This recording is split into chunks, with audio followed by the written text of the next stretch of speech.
Hey everybody, it's GauntletX and welcome back to another Arena Open Day 1 event. This is my second attempt at the Dominaria Sealed Arena Open.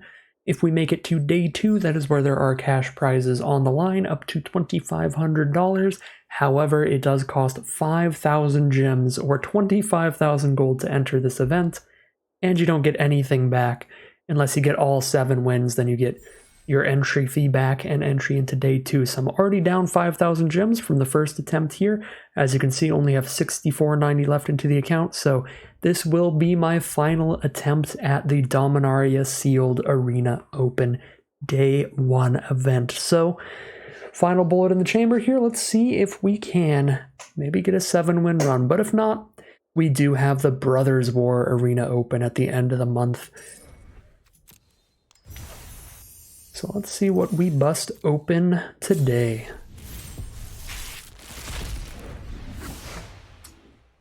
Well, this is pretty bad. Yawgmoth's Vile Offering is theoretically a really strong card, but the problem with legendary sorceries is you can only cast them if you currently control a legendary creature or planeswalker, and each sealed pool in this format is going to have a total of about 6 legendary cards, because there is 1 per pack, and when one of your legendary cards is a legendary sorcery and another one is a legendary artifact, it's going to make it very, very difficult to have a deck with enough legendaries to run this card. 3 or 4 in the deck is like borderline, and that would be if every single legendary creature that we open up matches colors to fit into a 2 or 3 color strategy. So super powerful, super impactful card, but we need legendaries on board to play it, so probably is just a dud rare. Mox Amber is 100% just a dud rare. There's just not enough legendary creatures and planeswalkers for this mana ramp to matter.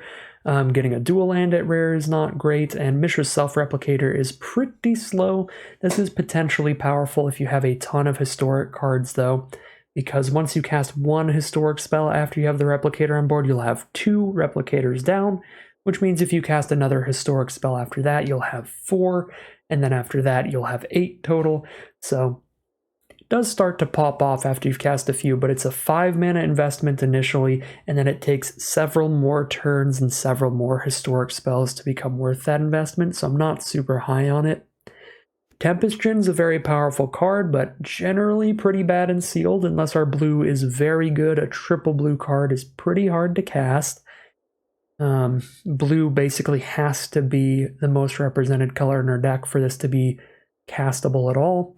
And then our last rare is Traxos, Scourge of Krug, another card. We really need a high historic spell count, so a lot of artifacts, legends, and sagas for this to work out. If we do have them, this is a 4 mana 7/7 trample, but again, huge drawback having to cast additional historic spells to untap it, so not a single one of these rares is something I would consider a super powerful rare.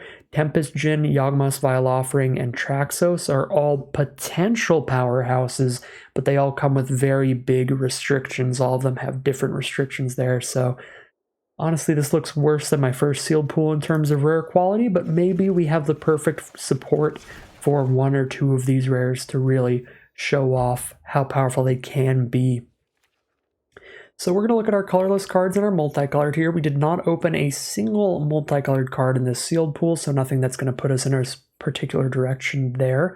We did open 2 Skittering Surveyors, which are great for any deck in this format, as just very nice, consistent mana fixing, a little bit of card advantage, a little bit of mana ramp. It doesn't ramp you up on the board, but it makes sure that you've hit an additional land that game by drawing an additional one, so Skittering Surveyor is just a great card that should go into basically any sealed deck in this format. And we do have a lot of artifacts, so it is very possible we get to run this Traxos here using artifacts primarily to untap it. Another synergy we have, the kind of combo here, is Voltaic Servant and Traxos. The Servant will keep untapping the Traxos and completely get around its downside. We only have 1 Servant, unfortunately, but pretty sure this is 4 artifacts already, and this is only playing like the good ones that work with Traxos well. Pretty sure we could very easily focus on Traxos, run like Triple Blood Tallow Candle or something to help get there. So we'll keep that in mind for sure, but the only thing that is a 100% guarantee is the double Skittering Surveyor are going to make it into this deck. So let's look at the individual colors now, checking out white first. Double Sarah Angel and a Blessed Light. I'm a huge fan of that. actually a pretty decent amount of good stuff in white here. We have 2 Sarah Angels, which absolutely take over the game. We have white's best removal spell, Blessed Light, which is instant speed and it exiles. White's mediocre removal spell, Gideon's Reproach, will probably end up running it. 2 Call the Cavalries to go wide. Charge and Healing Grace are pretty filler. Excavation Elephant is pretty filler, but we could be this historic-focused deck with a bunch of artifacts and Traxos, where Excavation Elephant does become a lot better, especially if we run the Blood Tallow Candles as well. So white looks pretty good here, and it's going to be nice for, again, an artifact-focused, historic-focused archetype, because we also have 2 more historic spells with Baird. We have the Elephant to go with the artifacts. I actually do like the look of our white. I think it's pretty good here. And it's got some good historic synergies, potentially. Take a peek at blue now.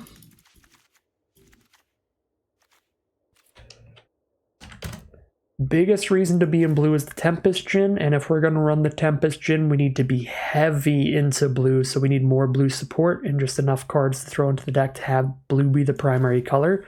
Right now, we're sitting at 11 blue cards if we run every single one, and that involves main decking an Unwind, main decking 2 Slin Vodas, which are incredibly expensive to cast, main decking Tolarian Scholar, which doesn't do much, main decking a Relic Runner, which doesn't do much. I don't think blue is quite going to make it here. The interaction is bad. We don't have Syncopate. We have the worst counterspell of Unwind. We do have 1 Blink of an Eye, which is nice. None of the creatures that bounce something when they come to play. No Time of Ice as a Saga. It's just not where you want to be here. We do have Cold Water Snapper, pretty much blue's best kind of sealed common, really hard to deal with that thing. And the Arcane Flight to throw on it, but I think Snapper, Flight, Tempest Djinn, Blink of an Eye, I think that's not enough to fully justify committing to the blue. It's not absolutely horrible, but it's not where I want it to be to have it in high consideration as a main color right now. Black looks exceptional. Oh my god. So a lot of the uncommon sagas in this format are super busted, because this was the first time they made sagas, so a lot of them are not super balanced, like Time of Ice is a super busted one. Well, here's another super busted one, and that is the Eldest Reborn. This is a 5-mana saga that makes your opponent sack a creature, then discard a card, then you get the best card from a graveyard back onto the board under your control. So it's a 3-for-1. Your opponent goes down a creature, down a card in hand, and you go up a creature on board. And often this can just swing the game, especially if you're lucky enough to get in a position where your opponent only has 1 creature and you slam this down. That is always brutal for them when they tap out for like a big 4-drop creature like Thallid Omnivore, and you're just like, all right, boop, it's gone. You're also going to discard another card. I'm also going to get the best card from grave back. So Eldest Reborn, the strongest black card we have here. We have some really bad filler like Final Parting and Double Divest, Demonic Vigor, Rat Colony that are going to get immediately cut, Drudge Sentinel as well, just not worth it for the size of the body for that mana cost, and a pretty expensive activated ability as well. So we'll cut all that there. But taking a peek at the other black cards we have here, some other very good ones. Now, if we go white-black, we will have at least 3 legends, because we'll have Double Baird and Traxos for the Yawgmoth's Vile Offering. That's very borderline. This is really, really strong, but if we can only cast it when we have 3 other cards, you can consider that kind of like splashing a card off of 3 sources of the color, right? So if you have a card that costs like 1 red and 4, and it's an incredible mythic rare, you would usually put in 3 mountains and splash it, and you'd be like, all right, I'm splashing off of 3 sources, that's fine. Sometimes I won't be able to cast it, that's okay. The problem with thinking of it that way is that when you're splashing something off 3 sources, your land's never going to die, but your Bairds, they're going to get removal spelled. Your Traxos is certainly going to draw removal, so I don't think this is going to make the cut if I only have 3 legends in the deck, because it's kind of like trying to splash in a card off of 3 lands, except that those lands can get blown up by removal spells just randomly.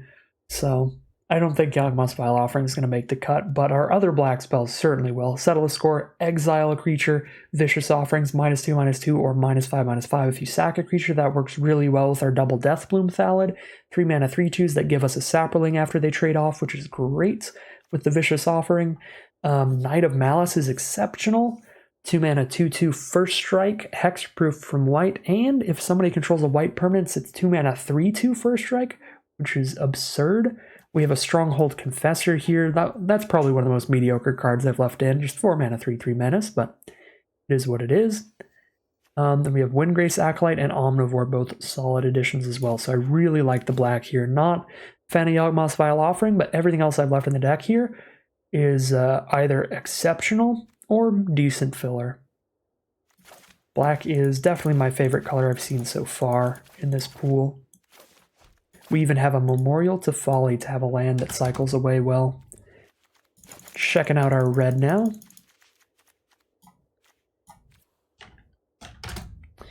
Red is bad. Yep, that's about all there is to say there. Triple Radiant Lightning is a very sideboardy card. Seismic Shift doesn't do enough to justify its mana cost. Fervent Strike is a really weak trick. Warlord's Fury is only great in a deck that cares about casting a bunch of instants and sorceries, because then you cycle it away, draw a card. Goblin Warchief with one other goblin is just a 3 mana 2/2, which is a really, really bad deal. We have 2 very filler 2 mana 2/2s, a very filler 5 mana 5/4. Every single card that we have in red is either bad or filler. There's not a single card in red that is like good. So there's absolutely no reason to be in red. And last, but hopefully not least, let's check out green. Not a lot going on here either, it looks like. Oh yeah, we have almost nothing going on here. I have 4 ramp spells in green and nothing to ramp into. My most expensive green spell cost 4 mana. I have 2 Llanowar Scouts that are tremendously filler. My best green card is Yavimaya Sapherd, or actually Spore Swarm, but my second best is Yavimaya Sapherd. Technically Llanowar Elves I would say would be the best green card, but when there's literally nothing to ramp into in the color, it's pointless. Unless we have a second color with a lot of really high mana stuff, but we don't. Yep, green looks pretty horrible. It would be a good support color for a second color that really needs to ramp up, so maybe green-blue ramping into Slinvodas, because we have 2 Slinvodas, would be a thing. But we'd have like no interaction in that color pair. I don't think it's worth it. Green looks pretty bad here. So the fact that blue's not great and green's not great is really bad for us, because that means our Tempest Djinn is useless. That means our Woodland Cemetery is useless. Makes our Yawgmoth's Vile Offering useless as well, because 2 of our legends are 8 mana blue cards. So we're not getting anywhere with that. I think we're just black-white nonsense again. Just do the best we can with some removal spells and some Serra Angels, just the same thing I did last time. I mean, our red and green are abysmal. Maybe we're supposed to push towards Tempest Djinn in blue and be blue-black or something here. But white gives us Blessed Light, Serra Angels. Blessed Light, 2 Serra Angel, 2 Baird. Gideon's Reproach. Memorial to Glory. Our white is just better than our blue. Our blue gives us Tempest Djinn, Cold Water Snapper, Blink of an Eye. And there's just a bit more going on in white. It also plays better with the black, I think.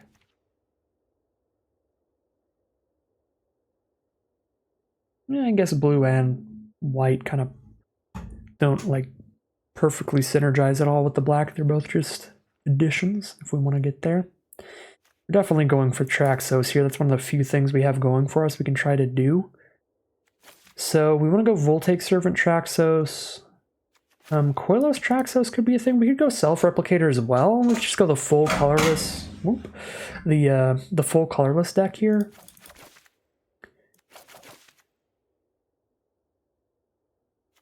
Pretty mediocre equipments.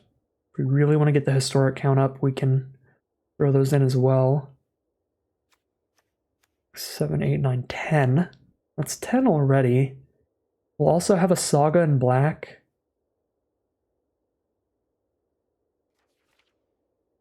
Two Legends in white. 13 historic spells, 1 out of every 4 cards. Probably worth trying to self-replicate then. It's definitely enough for Traxos.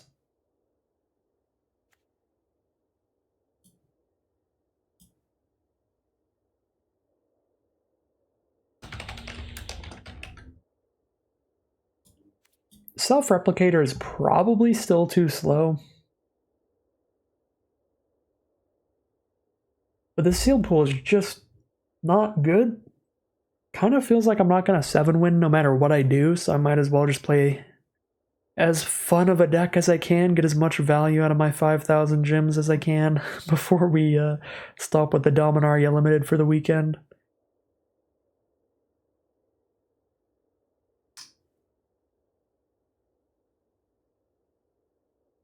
Yeah, I might go with Mishra's Self-Replicator for fun. I don't think it's the right thing to do, but I might go with it. With this sealed pool, I'm kind of thinking we may just give up on a 7-win run here. The black is really, really good. And the white is solid. No, I probably shouldn't just give up and try to go Self-Replicator here. Because, yeah, the black and white are really good. So maybe we drop the Self-Replicator dream. Still play our hardest here. Still play pretty sweaty. Pretty competitive.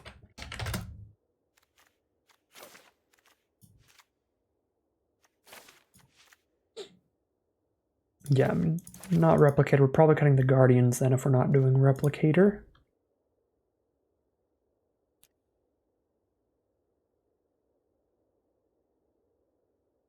I have to cut 2 more cards. I don't see anything super bad. I guess these Call the Cavalries aren't super necessary. We're not trying to go mega wide here. We're going tall. We're getting like a few individual creatures that are trying to close out the game quickly. 2 Serra Angels and a Traxos as the win conditions. Outside, I just curving out a little bit with some removal. Triple Candle is a bit much, but I do want that historic count high for Traxos. I'm not always going to draw Voltaic Servant with it. Puts our historic count at 1, 2, 3, 4, 5, 6, 7, 8, 9, 10. 10 is probably right at the cutoff. 1 out of every 4 cards that we draw is historic. Yeah, I mean, I can see just cut double Call the Cavalry here. Kind of low on creatures. 14? That's borderline. 15 to 17 is like my normal. I've got a lot of removal in here. Maybe I cut Reproach out of here with Triple Candle. Very tempted to cut a Candle, but again, Traxos, that historic count. Wanting to keep that high. Oh, we've got that Excavation Elephants? Now I want to make room for that. Totally forgot about that. That should be in here. Should like Stronghold Confessor, how that fits in the curve. Acolyte's fine. Probably better just keep double Angel and an Elephant. Okay, well, I kind of messed myself up here because now I need to cut more cards. I'm cutting the 2 Cavalries. Keep this Elephant. If I'm keeping the Elephant, I'm keeping the Triple Candle. Cut Reproach then. Every non-creature spell we have is removal. I guess we just don't play that Confessor that I was considering. Yeah, cut Stronghold Confessor. Here we have a deck. Black-white Traxos it is. Looks like about as good as the sealed pool is gonna get. Sealed pool kind of builds itself. Again, our red and green are horrible, and our black is our best color by far. White and blue are mildly close, but I still think it's better to have double Serra Angel, Blessed Light, some Bairds, and then the Excavation Elephant with these artifacts feels pretty great. I think our white is it's not like monumentally better than our blue, but it is better than our blue. Yeah, blue gives us like a Tetsuko that lets us attack freely with our surveyors and stuff. The Tempest Djinn, Blink of an Eye, Coldwater Snapper, Arcane Flight's pretty cool, but 7, 8 pretty great white cards versus 1, 2, 3, 4, 5 blue. Yeah, I think it's black-white here. I think we're going to call it a deck. Get these card styles changed, get the artwork on the lands changed, and get into the deck overview. Alright, here we have a look at the final deck that we'll be playing today, the final attempt at the Dominaria Arena Open. This is another black-white deck focused on Serra Angel and removal spells again. Serra Angel is the best win condition in the deck alongside Settle the Score, Double Vicious Offering, Blessed Light, Eldest Reborn, and Triple Blood Tallow Candle to try to keep the board clear, or at least the skies clear. So a lot of great removal in here. We also have some pretty fun historic synergies. We have Traxos as our other major win condition in the deck. Does stay tapped unless we are casting historic spells, but we have 10 total in the deck, so 9 outside of Traxos. We have Voltaic Servant, 2 Surveyors, 2 Bairds, Eldest Reborn, and Triple Blood Tallow Candle, all to untap the Traxos. The really big synergy that we can do is to have this on board with a Voltaic Servant that will untap it every single turn, make sure that it can keep attacking forever. We also have Excavation Elephant that works really well with the historic kind of artifact sub-theme in the deck. It can pick up a candle for another removal spell, pick up a Traxos for another bomb, or a Surveyor for another little bit of mana, whatever we need at the time. And we've got some random aggressive creatures, so maybe we get to curve out some games and try to get in under whatever slower plan our opponent's on. So, solid little deck here. I think our sealed pool was pretty bad. Almost every one of our other colors was just horrible. So I think this is about the best we can build for today, and hopefully it's just enough to get that 7-win run, but we'll find out as we head into the gameplay. Here we are, game 1 with a pretty sweet curve. Well, not a sweet curve, but a sweet start, I should say. Having the Knight of Numenali on turn 2 is always going to be kind of sweet. Slap our opponent for 3 every turn. Biggest thing I don't like about this card is it plays really poorly against Fungal Infection in black, so fingers crossed. They have literally any other card in the game, I'm okay with it. Alright, they have Vicious Offering. That is a fine 1-for-1 trade.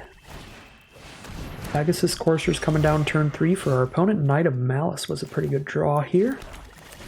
2 mana, 3/2 first strike, and our opponent cannot target it with their white spells and abilities. That is another Vicious Offering. That is a black spell, so there goes the Knight of Malice.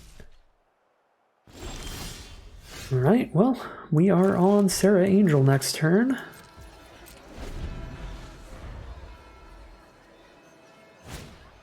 Gotten 2 removal spells out of the way. There's a Skittering Surveyor from our opponent. See if they're splashing anything, or if they just need their second white for a Serra Angel of their own. Or just more mana in general. Alright, fingers crossed there's no cast down here. We can't play around it, all we have is removal. It's a Serra Angel of their own, alright. We'll probably actually just candle that away. Keep Blessed Light for something else. Try to take over the game with our Serra Angel, if we're lucky. Hit for 4. At least got some damage from her. Even Sentry, they can double block. Ooh, and then Blood Tallow Candle can just kill the Serra Angel. So let's just let them go for the double block here, because we can Vicious Offering if they do. Would be a bold double block, because they know they have the candle next turn. Yeah, so they're going to play it safe. Unfortunate. Do have a Memorial to Folly to pick up Serra Angel after they kill her. Just Baird here for now and still hold up a Vicious Offering. Yeah, if I'm going to kill anything, I'm going to kill the Sentry, which I can still kill with Vicious Offering, so we'll do that. Fingers crossed, no land. They do have the land, so there goes the Serra Angel. We'll have to bring it back with the Memorial.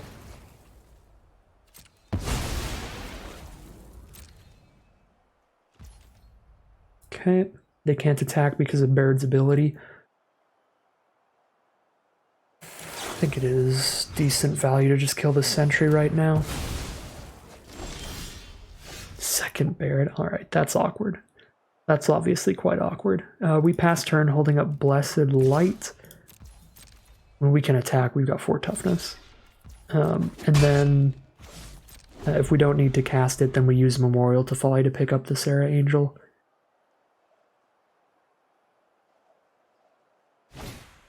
Caligo Skin Witch kicked. That is horrible. I mean, I guess this Baird isn't doing anything unless the first Baird dies anyway. Do I cast Blessed Light, or do I just get Sarah Angel this turn? I can't do both. Play it slow here.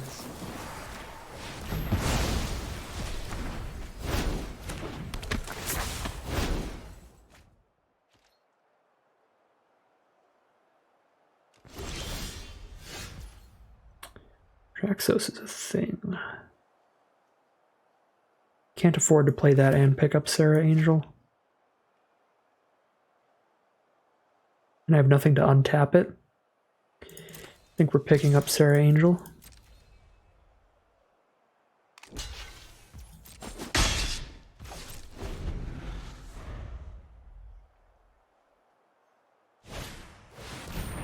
Teshar, 2/2 flyer. When they cast historic spells, they get creatures mana value 3 or less. There are none in their grave. Okay, so it's just a 2/2 flyer right now. But it can pick up Skittering Surveyors if they chump attack or chump block.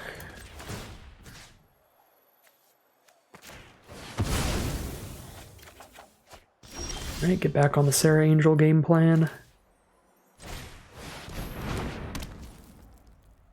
They Skin Witch me, I have to discard both of these. But if I wait another turn, I get 2 mana. I don't think there's anything I'm going to hold in my hand from now on.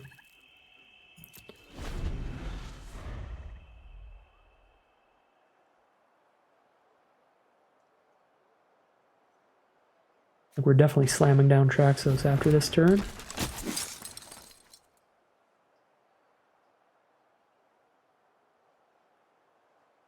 They have a removal spell. They would have cast it to attack with Teshar here. So they would have cast a cast down. They could have a Vicious Offering, but they would have cast that as well. Just sacked a Surveyor, Vicious Offering to kill that, and then play Baird, returning the Surveyor. So they couldn't have -2/-2 during combat for the Sarah Angel. They could have Gideon's Reproach, 2 mana for 4/2 an attacker or blocker. If that's the case,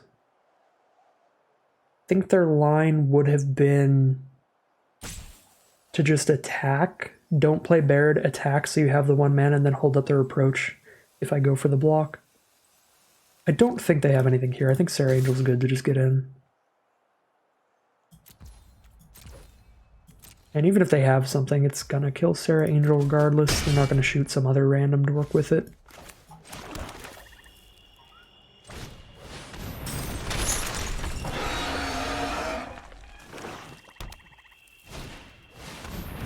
Grace Acolyte, so now they're able to double block Sarah Angel. That would put me behind on board.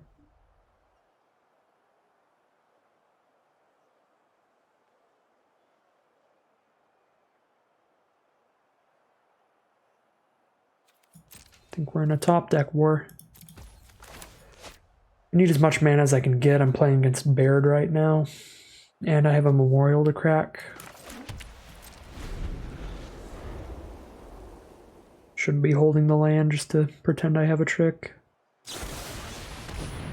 Alright, sure. Traxos is gone. Pegasus Courser is here.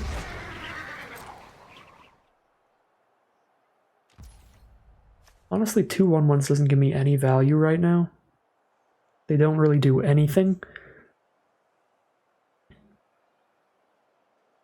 And I guess I still might as well do it while I have the mana open, so I don't find myself in a position where I need to chump block with a couple of those, but don't have the mana to sack that and play whatever else for the turn. Eldritch Reborn's a good draw here. Pick up an Evra from their graveyard?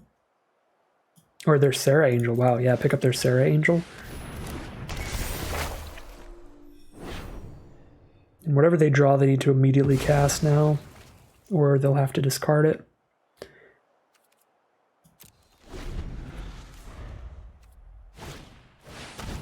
Even Sentry. Excavation Element is a real card. Probably take the Candle.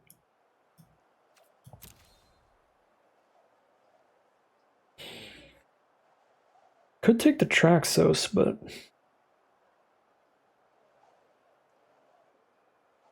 not untapping it with anything.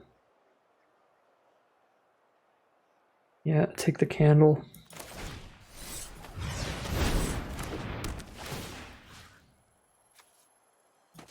I think a Sarah Angel from their grave is going to be stronger than a Traxos from ours, so I think I'm supposed to play this right now.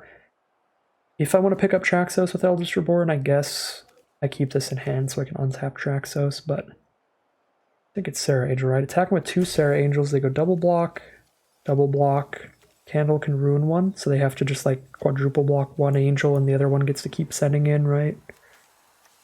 2, 3, 4. Yeah, they're only going to be able to kill one Sarah Angel if I have a Candle down. So we're going to pick up Sarah Angel from their grave.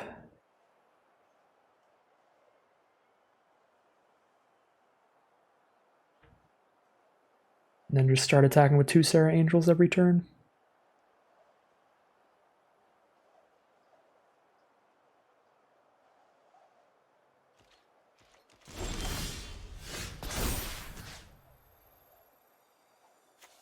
Yeah, it's not Evra, because Evra just has 4 toughness. Evra just trades into like anything.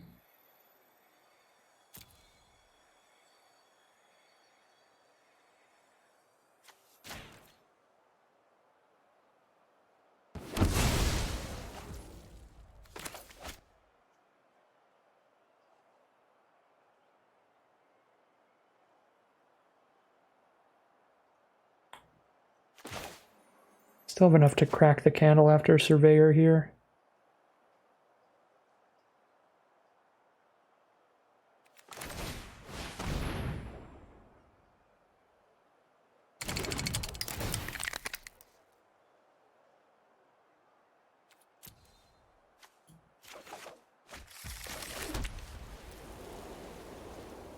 Alright. If I attack here, I can't crack the candle. We're going to wait till next turn. Then attack with both Sarah Angels. One of them gets in or wins the combat.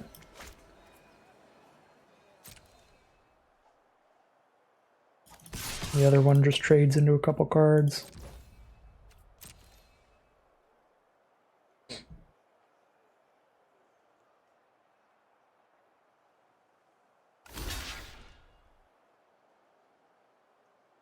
Okay, so this is guaranteed to kill this Sarah Angel. I believe I just kill both of the 2 toughness ones and keep the candle to kill Tashar instead of Courser.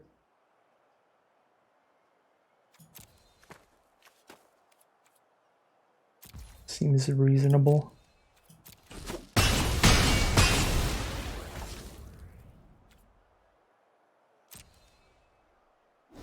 I might want to kill Tashar right there so they can't draw a Historic Spell. Luckily they did not hit a Historic Spell. Although I just keep giving them more opportunities to cast a Historic Spell by not cracking Candle right now.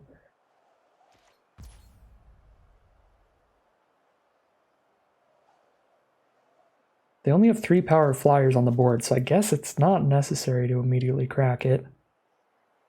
It's our only removal spell, so it plays safe in case they draw another Sarah Angel or a way to bring that one back from grave. And what's the worst they bring back with that? They get a Skittering Surveyor back from grave, or a Trapper. That's it. Skittering Surveyor or Trapper back from graveyard? Okay, that's not that big of a deal. We can let them keep Tashar. Alright. Gonna be a grindy one.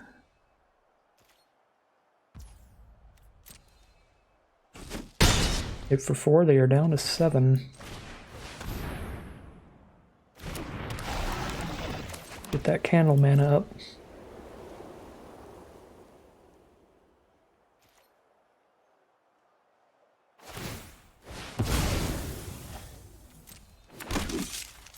They've cracked their memorial for some 1/1s. They land. Pass the turn.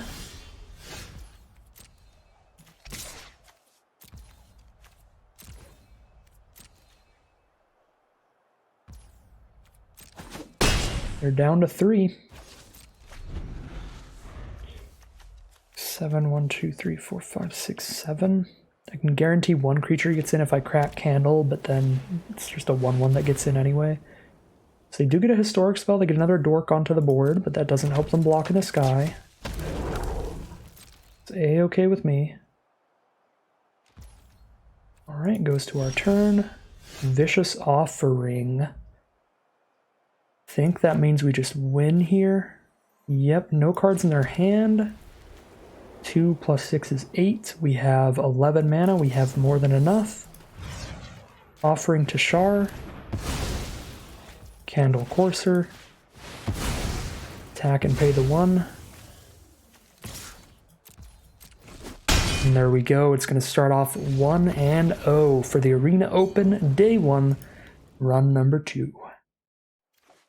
Game 2, we have an excellent keep. Our opponent took a mulligan here. Turn 2 Knight of Malice, turn 3 Skittering Surveyor. Pretty absurd start. Now we have turn 2 Knight of Malice into turn 3 Deathbloom Salad. Also quite good. If I don't hit a Plains, I might want to Surveyor into Baird instead of Thallid here. Although,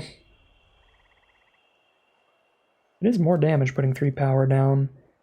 And then next turn I can go Knight of Nubenalia, which buffs Knight of Malice and Vicious Offering. I think I'm probably on Deathbloom Salad this turn.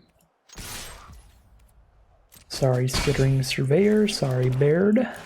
We're just trying to beat our opponent down as much as we can while they don't have a creature on board. Alright, got 2 free damage out of the Knight of Malice before they killed it. I'll take it. Cool. We did hit the white source for the Baird. Better to be mana efficient and drop Baird, or just put more power on the board with the Knight? Unclear. Unclear. It's only 1 less damage to cast Baird.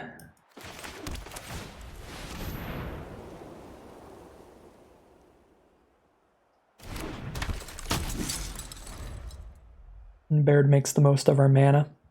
Makes us more free to go 3-drop and 2-drop this turn. Untamed Kavu, probably going to offer that thing away. Could save it with a combat trick, so should I sack a Surveyor on it? I doubt it. Combat trick, there's a 2 mana +2/+2 in this format. That's what it could be.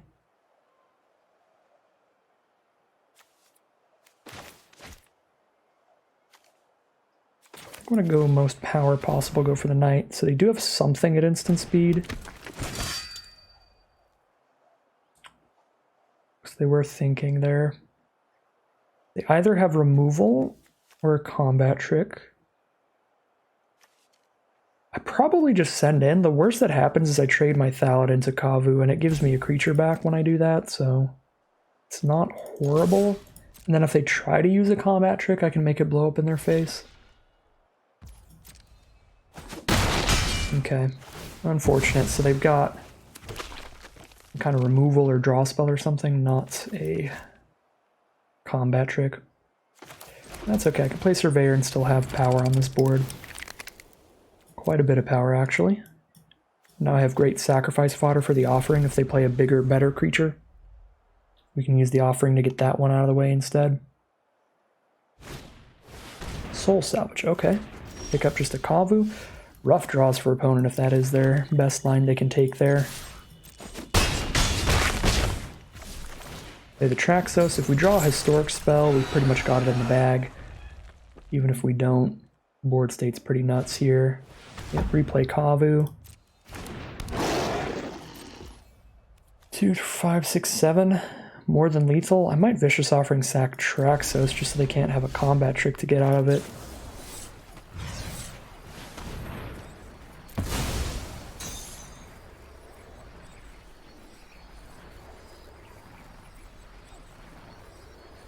Oh, is it Ancient Animus? Oh, no. Yeah. That is a thing. We're down to 2. Windgrace Acolyte, gain a little bit of life. 5.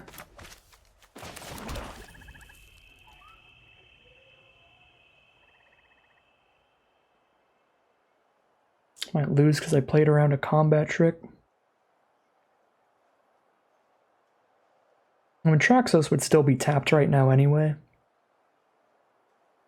I should have just held offering and went for the attack, it looks like. I get 2 damage in for free. Memorial, I have 3, 4, 5, 6, 7. 4 mana up. Could replay Traxos, that seems bold. Probably just take Thallid.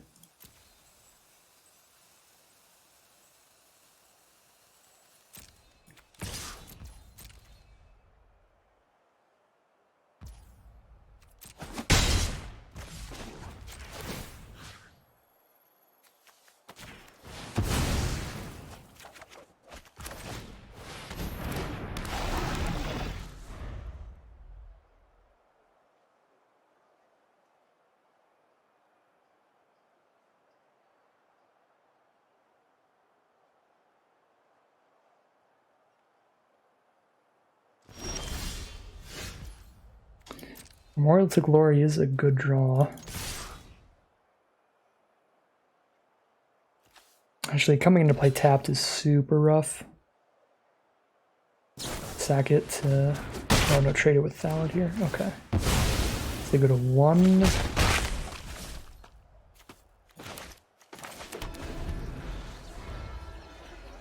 Four creatures, they're at 1 life. Alright. Played around a Colossal Growth, and they had an Ancient Animus instead, which could have punished us really hard. Probably should have spent some more time thinking what they could have had in hand there. To remember that as a consideration. Still gonna get there though. 2-0 heading into game 3. I guess if I wasn't playing around Colossal Growth, I would have just still had a tap Traxos there forever. But I probably still would have tried to just shoot that thing off the board, because it's like if they don't have literally Ancient Animus, they just die here if I kill the Kabu. Probably would have still ended up making the same line, but who knows. Triple white is very awkward with our double black card in hand. You have Candles for very late game, but you have to imagine this hand has 2 4-mana cards, 2 6-mana cards, and no black source. So I think that's a mulligan.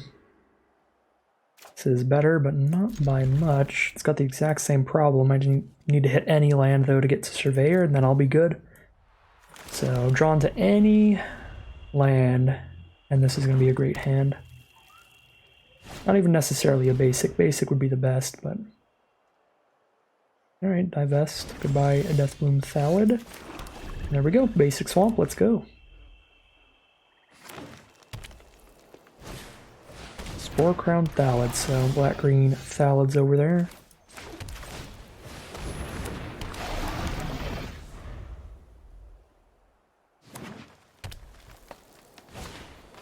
Llanowar Elves, little mana dork. We offer the trades with Deathbloom Thallid all day. We drop a Skittering Surveyor to pull some lands out of the deck, hopefully. Don't draw too many more after that. Vicious Offering, alright. Got to settle the score once our opponent plays something that's a big enough threat that it needs to be dealt with. But we are playing off the top already. After a kind of rough mulligan there. Grow from the ashes from our opponents, along with the Llanowar Elves. That's 2 ramp spells. Getting pretty high on mana. Broken Bond. Goodbye, my 1/2.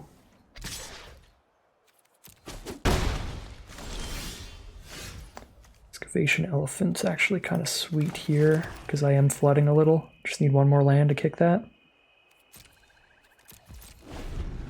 Take 2 damage a turn for a little bit to get the extra value.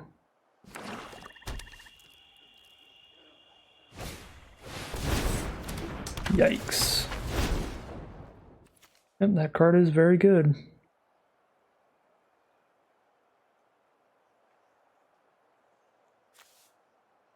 If I discard these two, I don't have a land in hand anymore, which means I need to top deck 2 more lands to get to the elephant, which means that my best plan is to draw 2 cards, 2 lands, and just do nothing the next 2 turns. I probably have to just keep settle the score.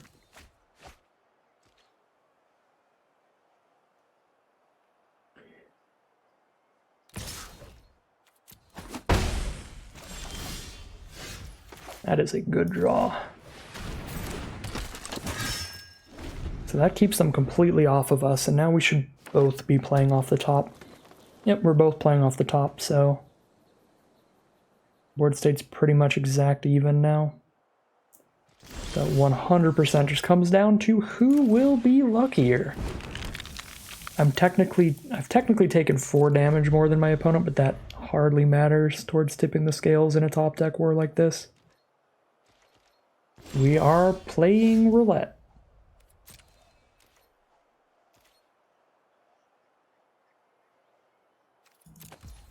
Vicious Offering makes attacks, like, very reasonable. Ooh, not against a Spore Swarm, though. Especially with a Spore Crown Thallid down.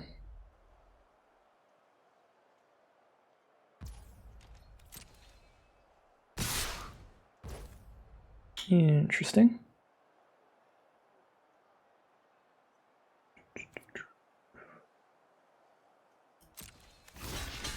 It's a Wild Onslaught. Respond to the Wild Onslaught by shooting Thallid with Vicious Offering. No, it's just an attack. Alright, first strike away the extra power on the saplings. I only take 4. It's not horrible.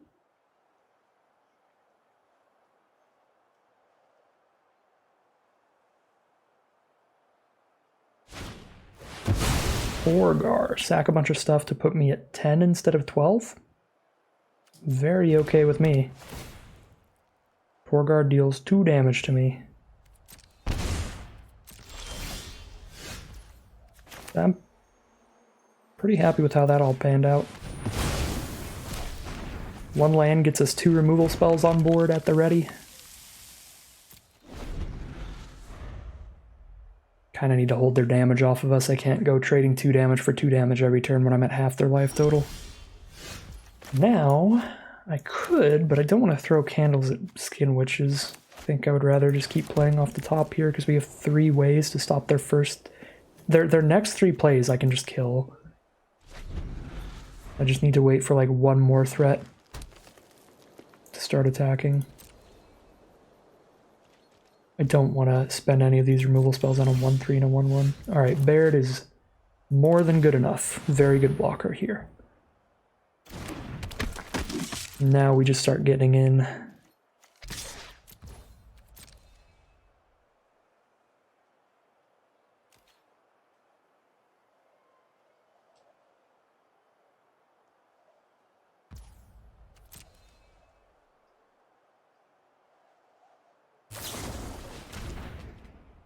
Infect Baird, okay.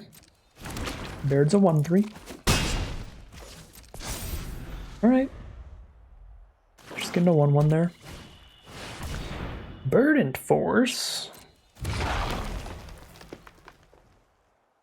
Guess I lose unless I hit 8 mana. And I need to hit it immediately. Or I need to top deck Blessed Light. Or another Vicious Offering.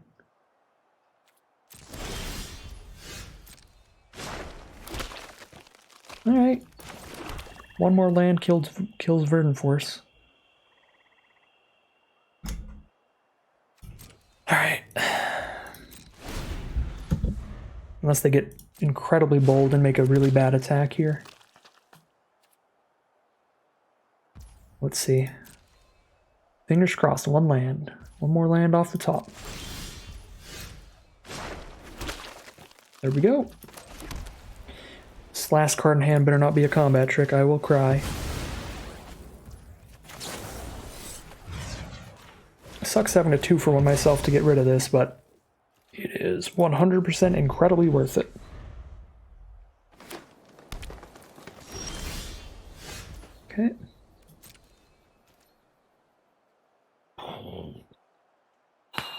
They have 6 creatures out there?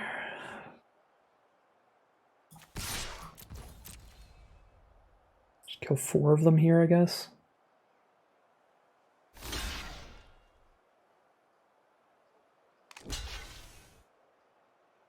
And this is probably not worth it. I probably should have just sat here and played off the top still.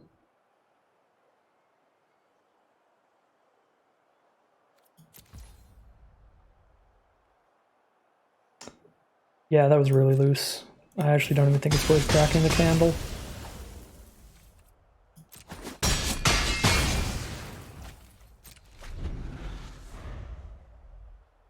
And the board states are functionally the same.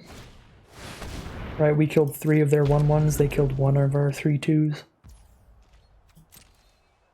So essentially just even here. Whoever can draw better still wins.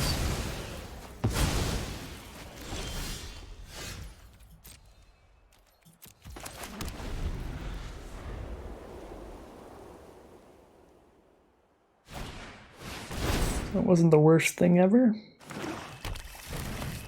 Our opponent does mill out before us. You drawn Traxos yet? No. Traxos is a pretty sick top deck if we get there.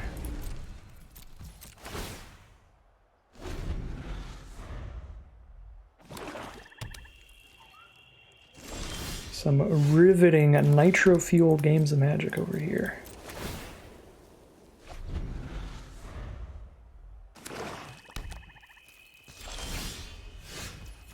Alright.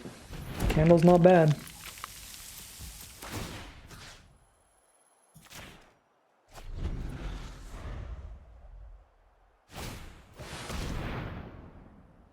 That's a really good draw. Play my next Baird here. They're going to make me discard a card, so I need to make sure to play everything in my hand. They're going to play the best card in Grave. Play Baird first, see if they just slam down instant speed removal for some reason. No. Okay. They just get back their own Verdant Force, don't they? I'm so screwed.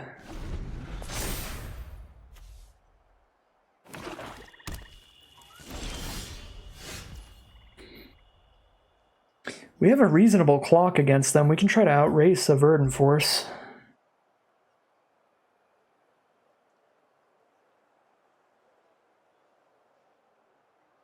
Probably should have been attacking with both of these because they both have Vigilance. Can't kill either unless they triple block Servant.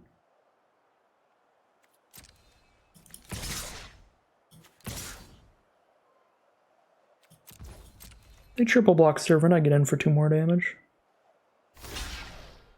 I don't have another Vicious Offering in the deck. Oh yeah, I do. I do.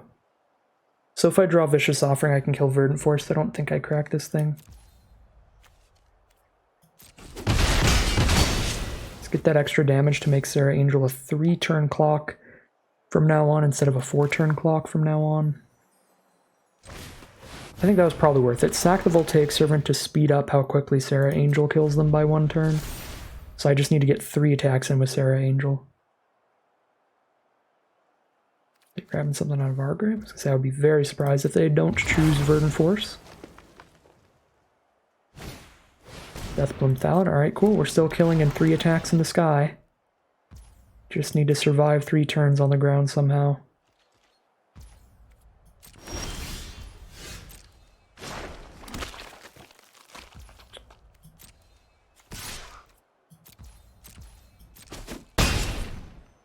Two more attacks in the sky.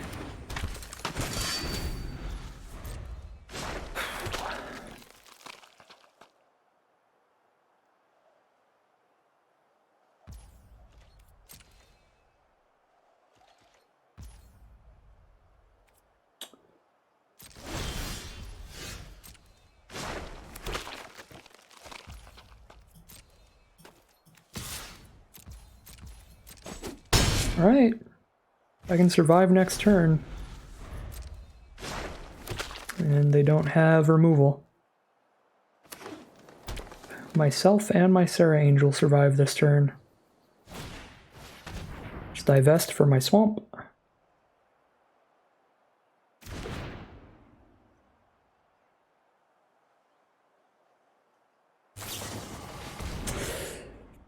Oh my god. That is obnoxious.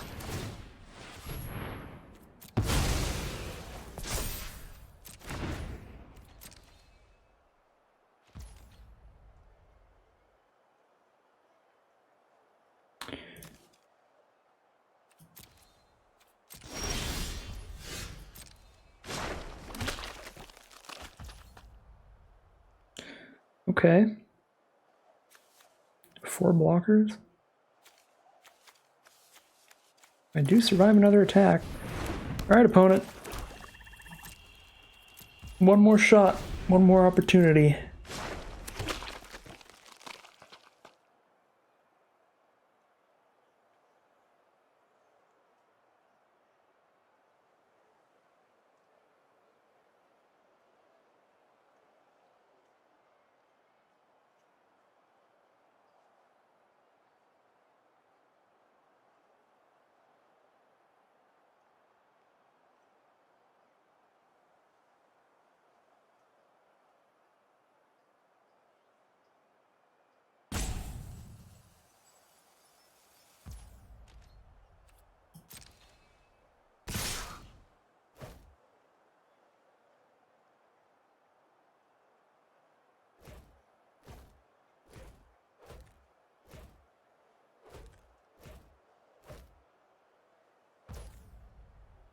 Oh, they're attacking us with 9 creatures.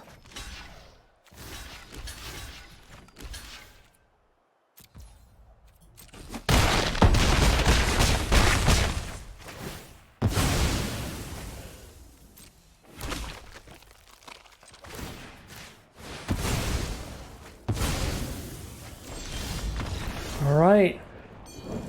What a close game there. That was an absolute grind fest. That was just your classic top deck war game of roulette. Oh, I strongly dislike games like that. That was so swingy, back and forth between me and my opponent with the Sarah Angel, and then the Sarah Angel gets blown up, and then I just draw the second Sarah Angel anyway. In the very end, we got down to what, like 10 cards in their library left? 7? I had 10 in my library, they had 7. Played through like our whole decks, just playing off the top.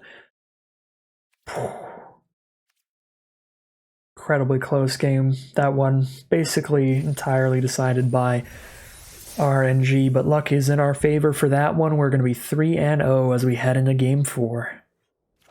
Here we are in Game 4 of the Arena Open Day 1.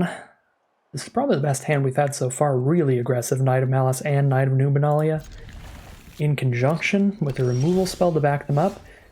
We are on the draw here, so don't get to unload these threats super quickly and beat our opponent down that fast, but we can still probably be in a much more aggressive position here. Playing against green, I'd rather play the Knight of Malice first, because green tends to have a lot of sapperlings and stuff. Little 1/1s that can block that well. The Knight of Dominaria, that is, the 3/1 body.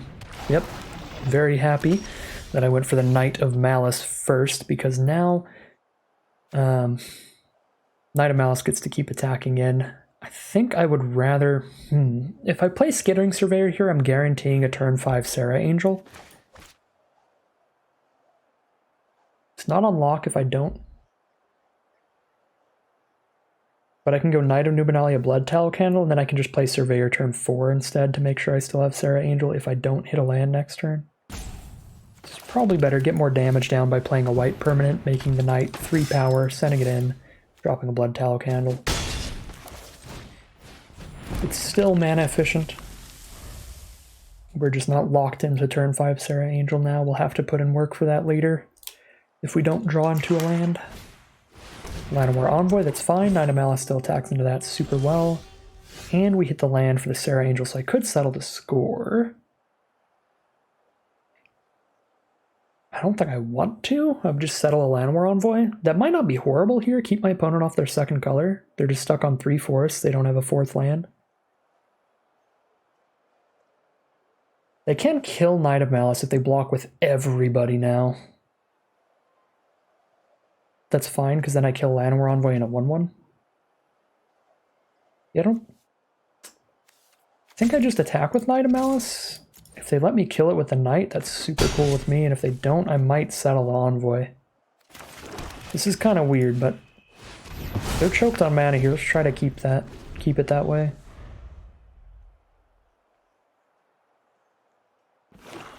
And they top decked land the turn I choose to do that, as expected. But it's okay, we've got a Blood Tallow Candle, so we have more removal. Knight of Malice, triple block to kill it.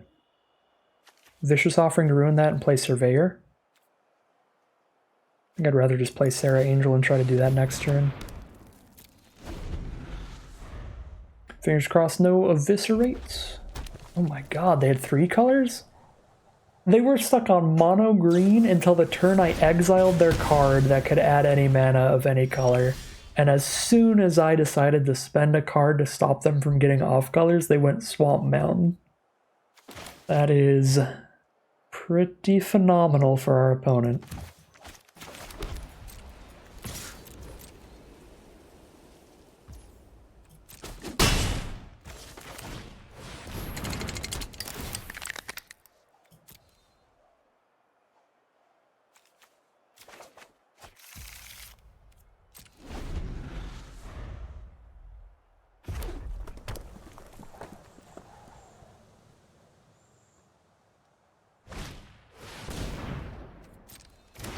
So I guess they're green-red splash black. I've seen 2 red spells, no black yet. And you don't play Journey Mage off a splash. That's the kind of card that's just a filler core piece to the deck. Not a splash piece.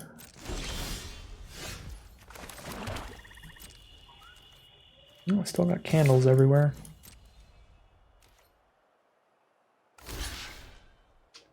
Block with absolutely everybody.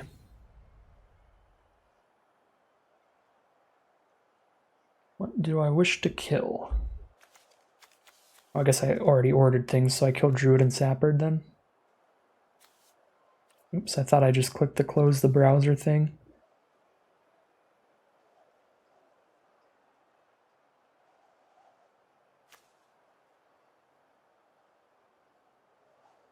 That's unfortunate. I should have killed Druid and Journey Mage. It's not significantly different.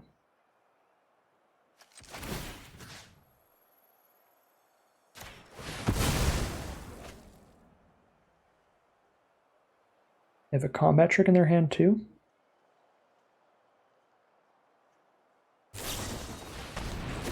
Whoa. That's not the worst exchange that could have ended up being for me. That could have ended up way worse.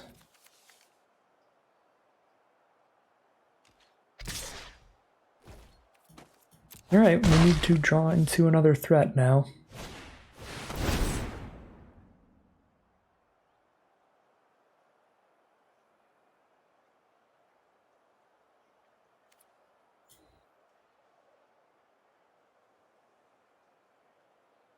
Best one is another Sarah Angel, but a Thallid Omnivore is not horrible here.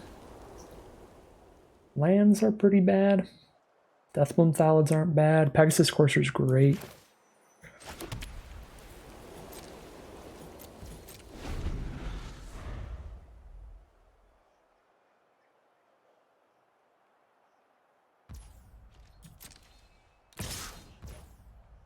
Excavation Elephant's pretty great too.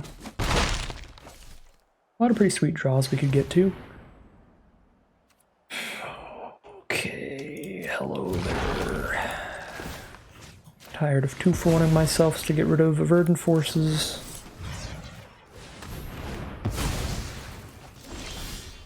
Alright, this might do something. Gonna play tapped for now and hang out. Land War Elves doesn't change stuff too much.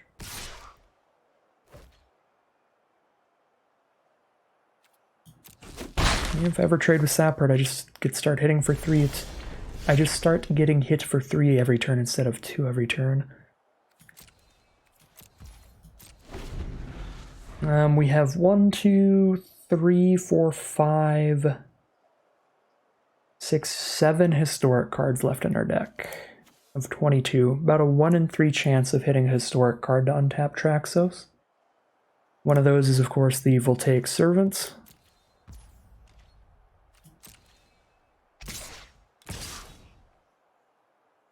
Alright, if they're gonna combat trick me here, I might see if Fisher's Offering plays well.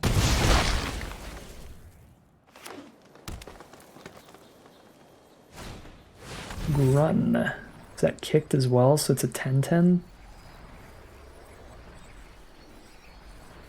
There's no opportunity to Vicious Offering it because it comes with the counters already on it.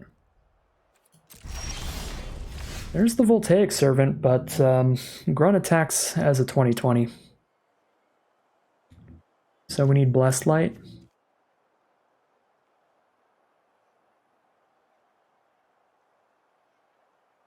We only have 1 out to a 20/20.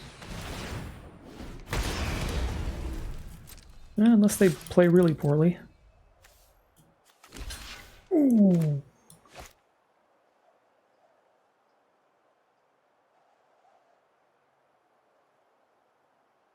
It would be surprising to see a block here from opponent, because there's only one reason I would attack like this. And that's if I can combat trick the Grun somehow.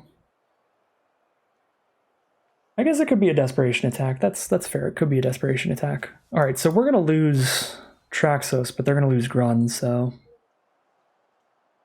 we're back into top deck mode. A 2-2 versus a 1-3.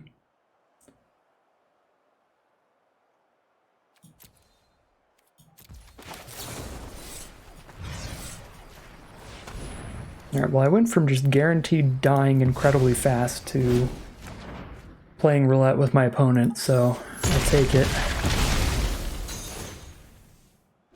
I guess they didn't have much choice, to be fair, because if they didn't block, like they're threatening to die really quickly. No, that was a good block for my opponent. That wasn't a misplay. I think even if they knew I had Vicious Offering, it would be like, well, Grun's just going to keep getting chumped, but Traxos is trampling and guaranteed to attack every turn. So they're kind of stuck just like having to deal with that. Yep, I was kind of had blinders on there. I was only seeing things from my perspective where I'm really happy they take that block, but I think opponent has to do that anyway. No. It's always Eldest Reborn. This card is absurd. I have one as well, but I won't draw it. At least not right now.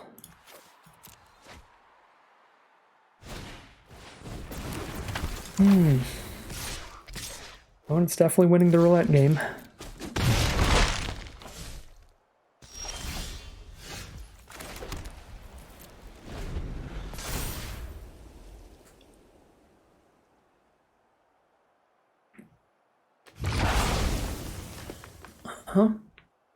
It's the second opponent in a row with Eldest Reborn to return Verdant Force.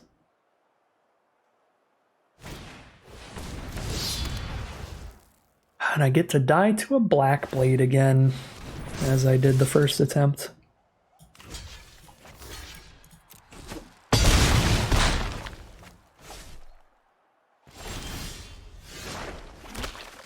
These seal pulls are ridiculous. 3-1 it is. I'm trying really hard, but we're playing against some monstrous cards. 3-1 heading into game 5.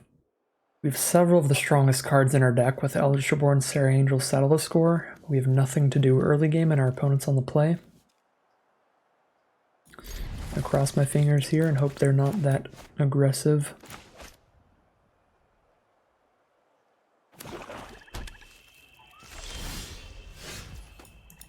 We've got a turn 3 play. That also guarantees we've got our 4th land drawn.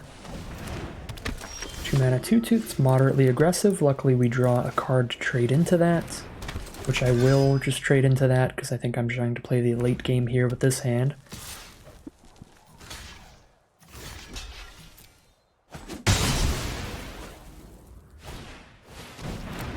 Three mana 3/2, sure.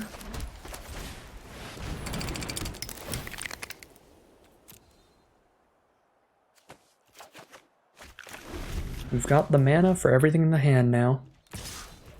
Take 3 down to 17. 4th mana, our opponent's going to drop something here. Stronghold Confessor, a 3/3 Menace. Menace threatening enough to just exile? Yeah, I'm under a good amount of pressure here. I think I exile that.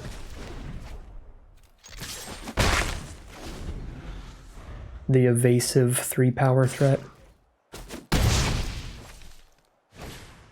Keldon Raider, that is not evasive. So not quite as dangerous as that Menace card was. We've got a candle for something later. Eldritch Reborn is pretty solid here. Probably just go for it. It's because Serra Angel's not going to block a Raider. It would stop Journey Mage from hitting me, but so does Eldritch Reborn. Eldritch Reborn just straight kills that. And we get to get a discard out of their hand here. I doubt they can cast both of their spells here. Maybe they can, though. That wouldn't be great for us. Okay, they cannot. So we make them discard one, maybe a land. Nope, their spells make them discard a Wizard's Lightning. We're going to get something back from Grave next turn, so we get a 3-power creature and we can trade with Keldon Raider. That is perfectly solid to me. But this also means I can play Serra Angel freely.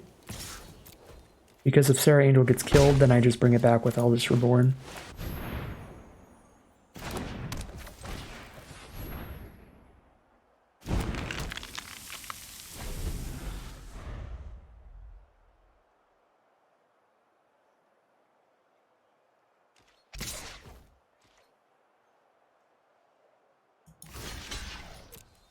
I don't like being down to 6 life here. I'm gonna just Reborn back my Serra Angel and hope they don't have removal. Kicked Skin Witch, okay, that's fine. I still have a Serra Angel versus 1 card in their hand.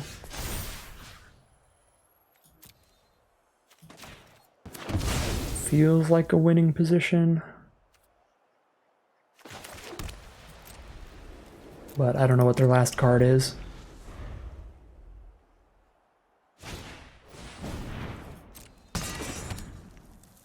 Jousting Lance is a-okay. Yeah. It's going to make any of their threats pretty much big enough to attack into Serra Angel, but not a Caligo Skin Witch, because that's only 1 power. Another Blood Tallow Candle. Beautiful draw. Beautiful draw. We now have 2 removal spells. For any threats they play, we kill them in 4 attacks from this point on. Let's see if we can just get there. Just 4 turns, no removal. 4 turns, no removal. They can draw whatever threats they want. They can draw whatever flyers they want to block with. That looks like removal to me, friend. I'm not okay with that. Guess they're just trying to pull Blood Tallow Candle out of my hand here. That would be a next level play. They could have a run amok or something. They could have something that shoots Serra Angel for 1 extra point of damage. There's just too many things this could be that would be really bad for me. I sort of feel like I have to Candle the Witch. Really smart play for my opponent if they have nothing in hand. Then that was a really smart line.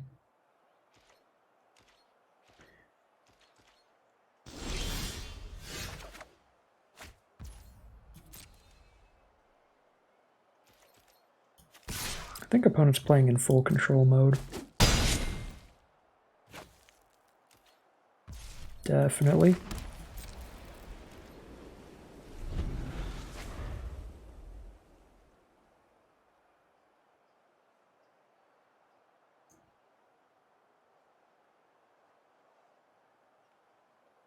I don't know why I didn't hit with Surveyor. That was a mind blank there. It wouldn't have sped up the clock, but it could have ended up mattering. Because now it's 2-turn clock if I attack with Surveyor twice now. So definitely attack with Surveyor this time.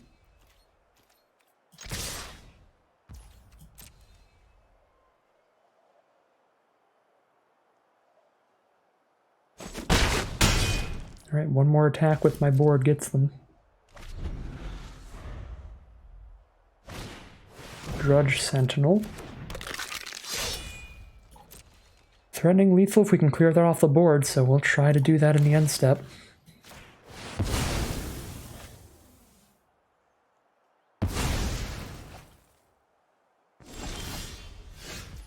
Go for lethal.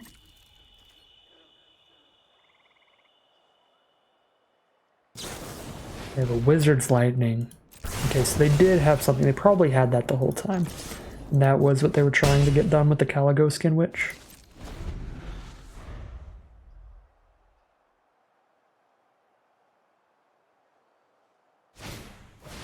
Skizik. Alright, and then a land, so we've got this game on lock. They just hit us for 7, and then we hit them for 4.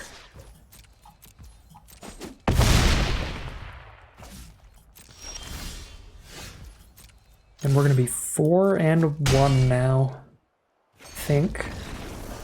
Could be 5-1. I'd be really happy if we are, but I think we're 4-1.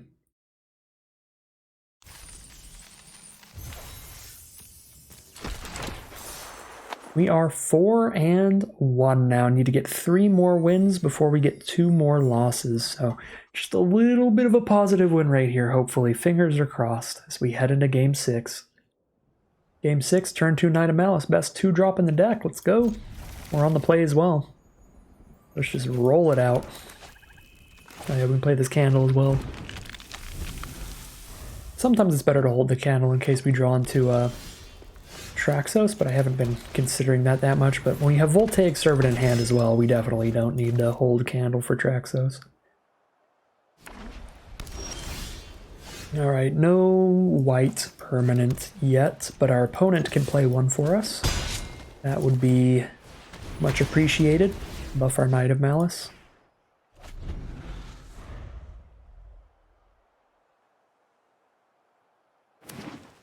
Alright, opponent has 3 mana. They're on green and white. Some random white dork, please. Just some random white creature. Would love to see that. Knight of Malice's hexproof from white could actually matter this game as well. Not a ton of green removal. The ones that do exist are fight spells.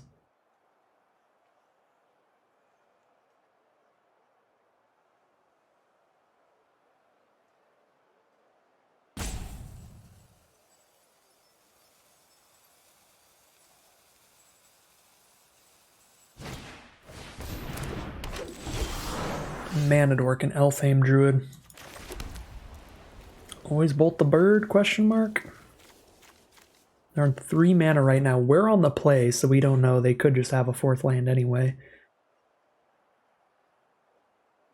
Because I'm not doing anything else with my mana this turn, and I have a Saddle Score as well as soon as I hit another swamp, and a candle as soon as I get 6 mana, it's probably reasonable to just shoot the Manadork. Keep them from ramping up into like a 6 mana play this turn if they play a 6 mana kicker spell. Alright, Baloth Gorger. No land, that is brutal. That completely stops us in our tracks then. Wanted any land for Sarah Angel or a Black Source for Settle the Score.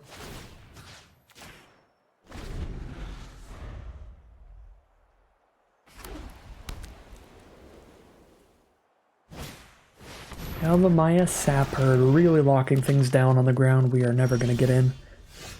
But we have hit the mana for the Sarah Angel. It's the only castable spell here. Absolutely no other line. Just drop it down and pass. Get ready to lose the Sarah Angel to a Blessed Light.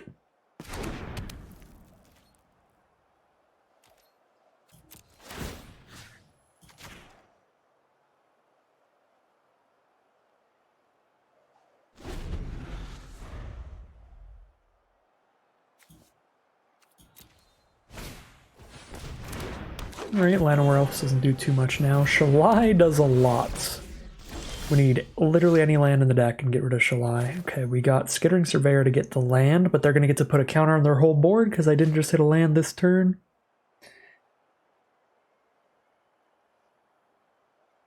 Yeah, that is an incredibly punishing draw. Their whole board gets a +1/+1 counter on it now.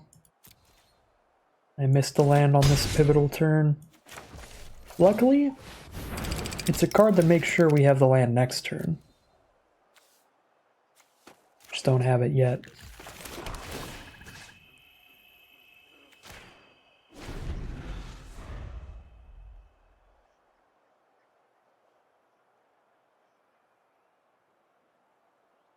But my opponent knows we have the Candle on board big enough to kill the Shalai.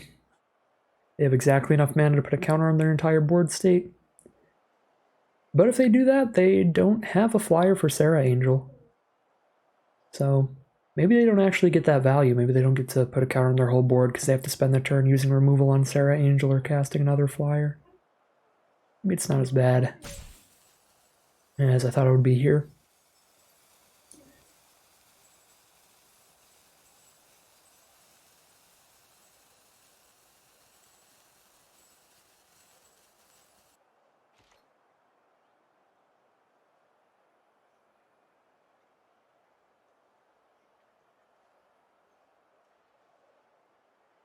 Oh, can't block here. They turn into a 4/5 if I do.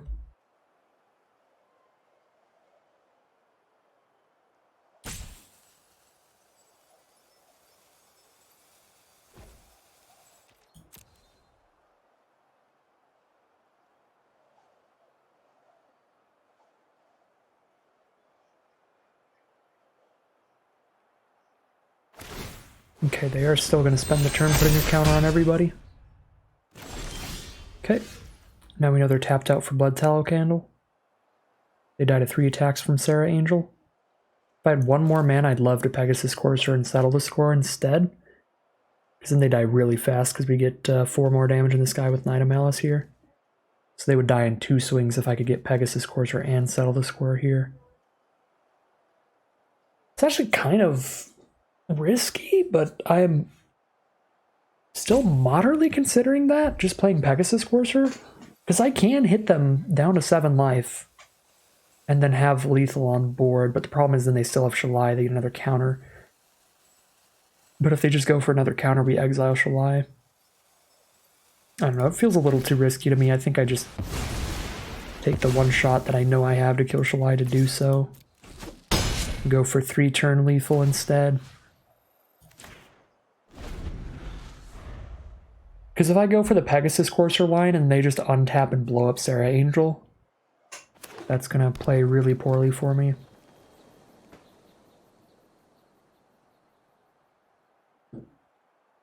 This way, even if they kill Serra Angel, I get the Pegasus Courser lethal coming in a few turns and I don't have to deal with Shalai, potentially making their board state even more explosive right now.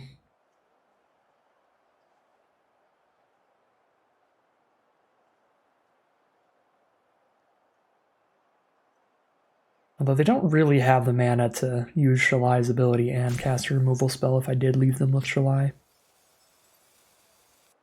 But I would be definitely getting hit again in the air.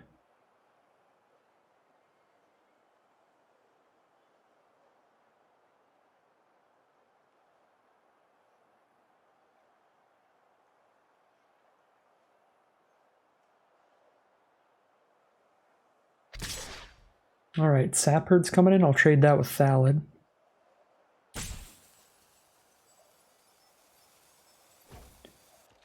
Like, if they don't have a combat trick here, Knight of Malice just eats the Sapherd. But they might have, like, Blessed Light at instant speed, and they're trying to get extra value off of it by getting rid of Serra Angel and my Knight of Malice in one fell swoop. So I'm just going to go for the just super solid trade on board, and if they have a combat trick here, that's fine. They trade a combat trick into Deathbloom Thallid.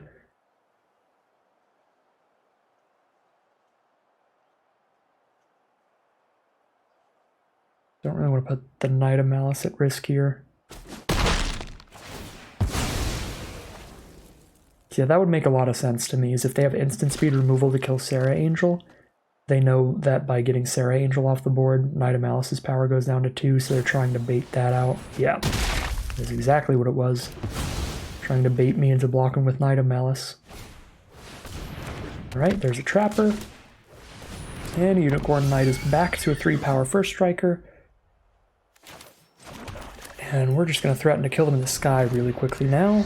They have one single card in their hand. How big could it be?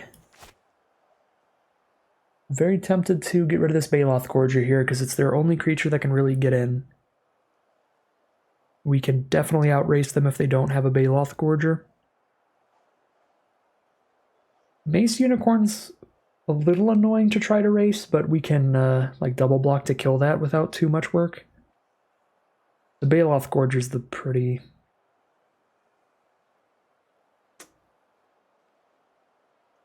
difficult one. Trapper's not great for us either. I guess the only way that we can kill them at only 2 attacks is if we get rid of the Mace Unicorn. So we get rid of Mace Unicorn, they attack with everybody, jump there, kill there, kill there. Attack for 4, they crack back, we're not dead. Then we crack back and kill them. Maybe it's Mace Unicorn. That would be weird.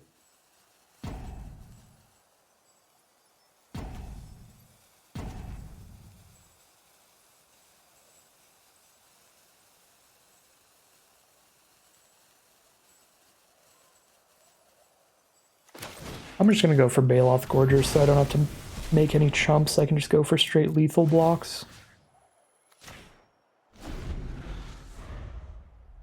It is going to take longer to kill them now, most likely, though.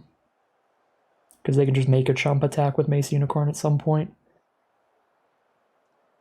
Because obviously I'll be attacking with my first striker to get in for 4 a turn. So I can't just like first strike, kill the Unicorn on blocks. Can't really do that.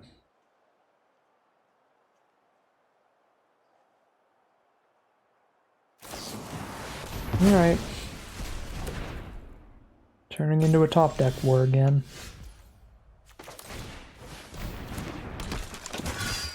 Be sure that's what it is. Sealed Magic the Gathering.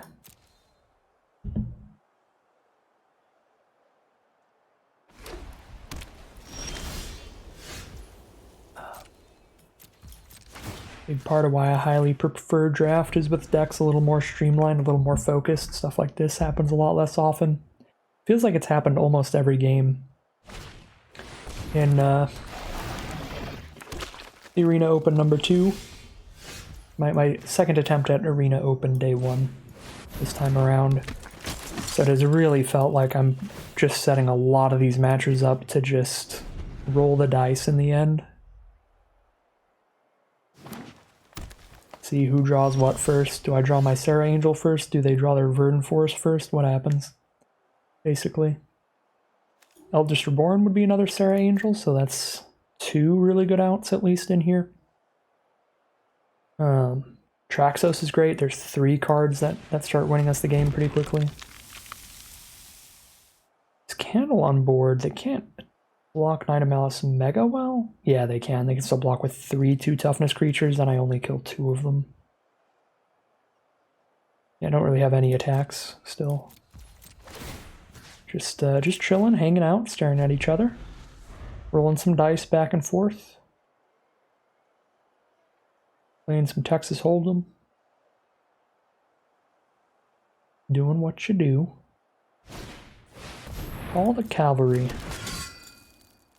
Doesn't change things too much, but moderately significant. Okay, Traxos changes things a good amount, because in order to kill this Traxos, they're going to have to lose like 4 of their creatures.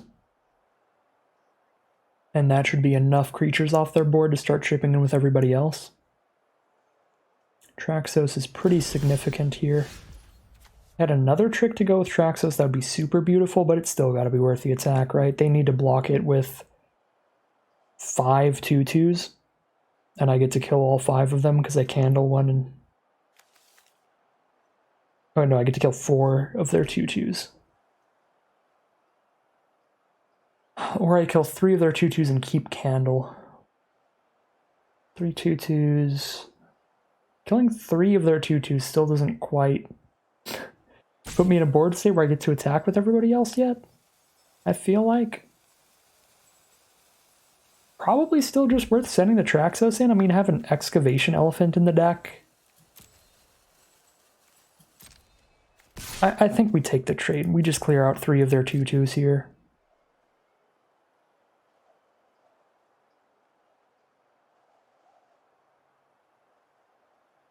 Probably their Sapperling, 2 Knights, and Landwerelf's blocking here. Ooh, we get to kill the Trapper. More than okay with that. Alright, so here I could Candle the Trapper, and then they're still dealing 6. Candle the Trapper, they're still dealing exactly 7. Okay, this looks like the correct blocks. We get to kill 1, 2, 3, 4, 5, 6, and then 7. So we kill the Sapperling, the Knight, the Trapper, and the Unicorn. And I don't have to use Blood Tallow Candle.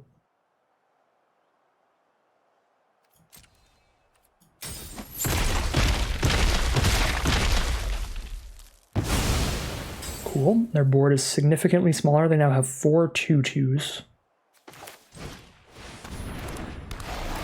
Alright, our board is a little bit better than theirs now.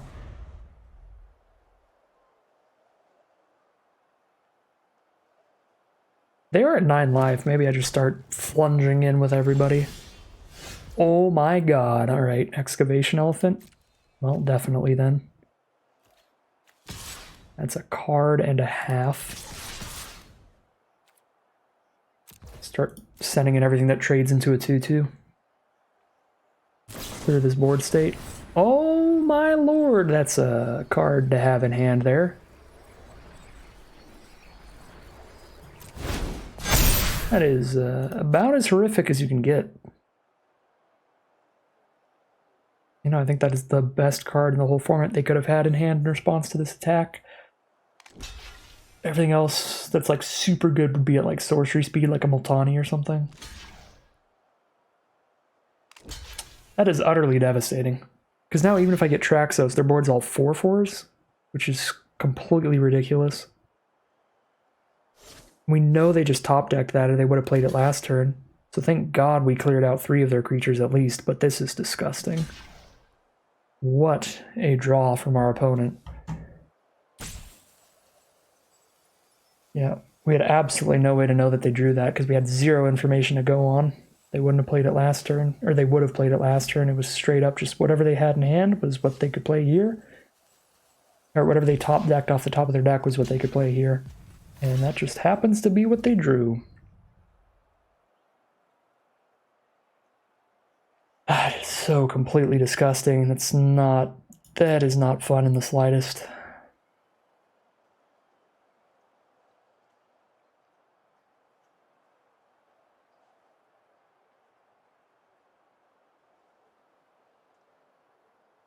I think I need to Candle the Sap Herd to keep the Knight of Malice around. And just wait on the elephant for later.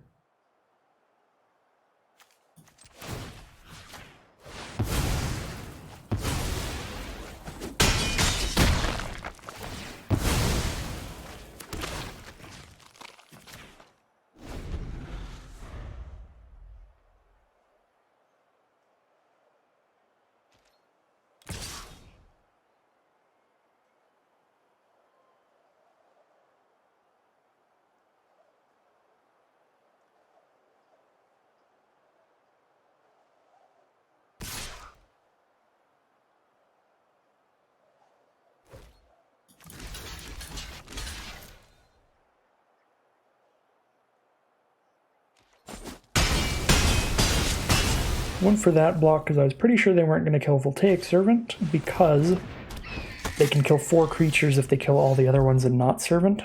So we get to keep the Servant, which is the important one to be able to use Traxos, and we get to get rid of the 4/4 Vigilance thing.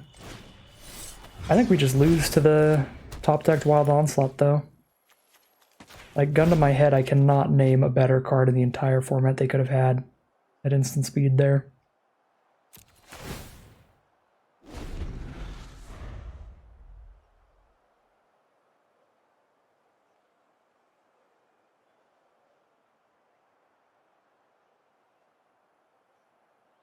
Because I should have just not attacked at all.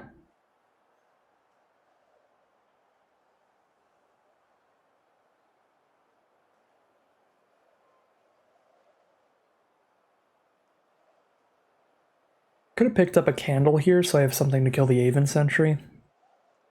That would have been a reasonable line.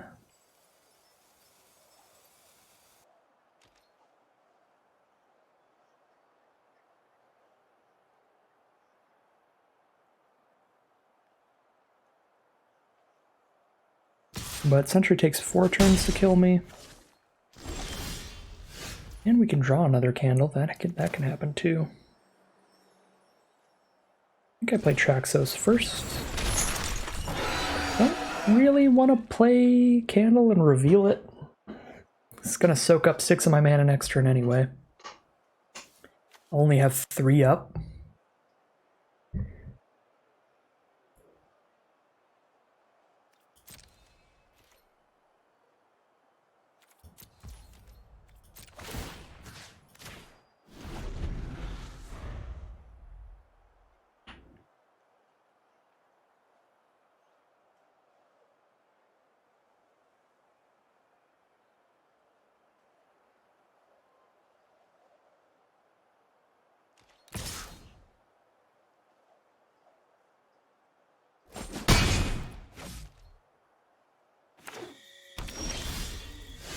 Sarah Angel's the draw. Oh, that is difficult.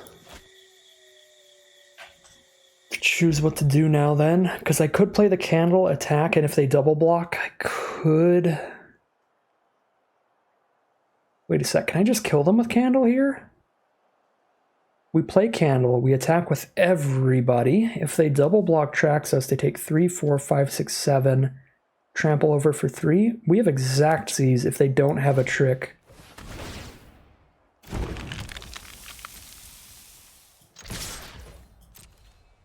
This is bold.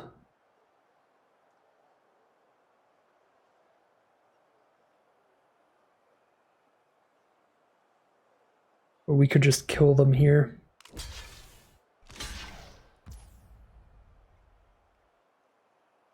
Oh my god, oh my god.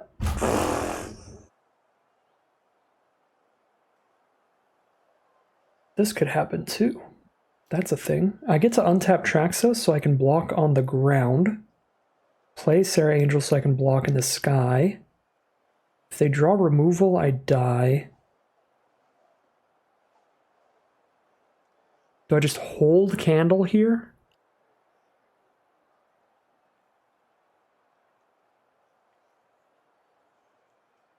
If they have removal, I die. If they don't have removal, I live.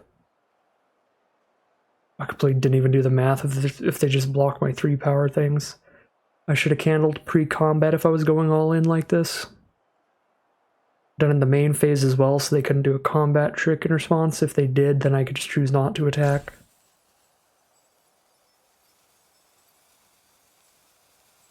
Oh, that is devastating. Eat mana.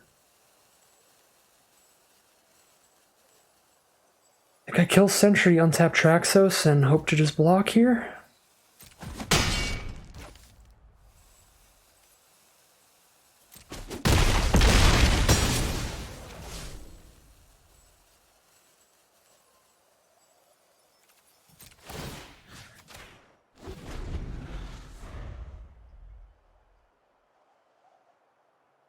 Again, if they had removal, they would have used it last turn, so they'd need to top deck it here.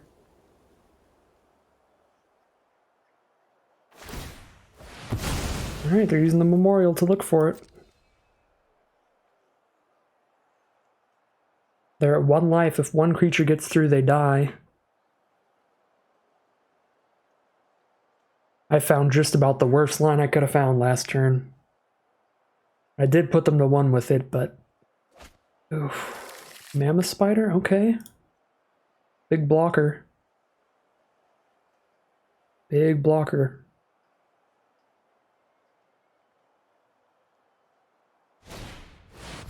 Cast it.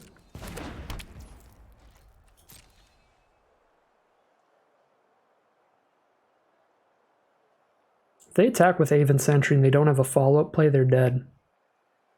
Because then I just kill a blocker and attack with all three. So they actually can't even really attack with Aven Sentry now. Yep. I think I need to be mana efficient and use the candle right now.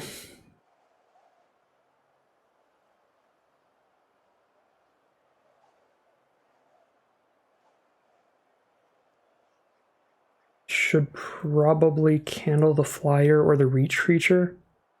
So Sarah Angel can find lethal more easily, potentially. There's a Baird. Exactly enough to cast Baird and Sarah Angel. I feel really good about that. If I attack with all three, they can't double block Traxos. They're actually just dead on board if I attack with all three, right? Because they have to block everybody to not take one, so they go block, block, block, and then they just get trampled. Alright. Good lord. My heart is pounding. I made some negligent lines there. Is that the right word?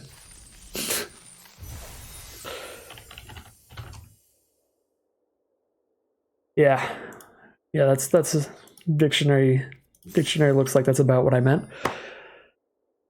Oh my god. That was a stress volcano, mostly self-imposed. From some awkward lines there where I thought I had lethal and did not. Hard to do that Traxos math. Hard to do that Traxos math.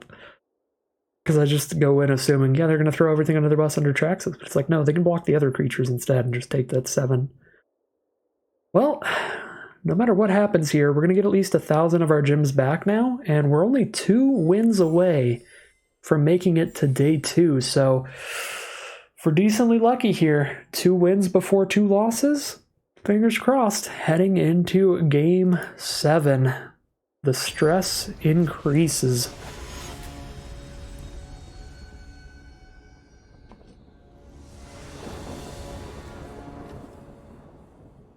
This doesn't look very keepable to me. I mean, if I could scry and see that there's a swamp on top, maybe, but then we'd still have a 5-card opening hand in that case. Or a 5-land opening. We'd have 4 white sources and a swamp. So our chances of flooding are really high, even if we hit the black source that we want. So I'm just going to mulligan. This looks significantly better. It's also got a really, really good curve. I wish that this were my 7-card hand, because then I go 2, 3, 4, 5. Just counting with the count. Definitely can't get rid of a land here. I feel like I have to get rid of Baird, which is kind of sad. Curve is still pretty good without Baird, though. But I'm not going to get rid of Sarah Angel. And the 2 and the 3, the start of the curve is always the most important part. Get things rolling. Alright, Knight of Malice against a white deck always feels good. They cannot target it with any Gideon's Reproaches. Oh, they're playing black, which means they can target this with some stuff. Vicious Offering, Eviscerate, plenty of options. Do need to hit a white source by turn 5. So hopefully find a plains if we draw any more lands here. But quite a solid aggressive start for us here if our opponent doesn't have cheap removal, regardless of what lands we draw.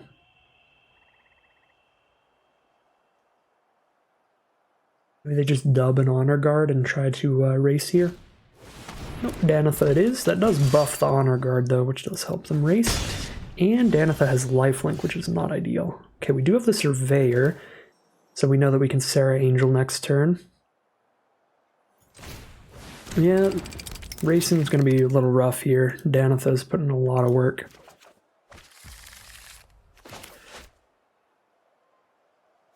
Offer the trade of Knight of Malice for Danitha?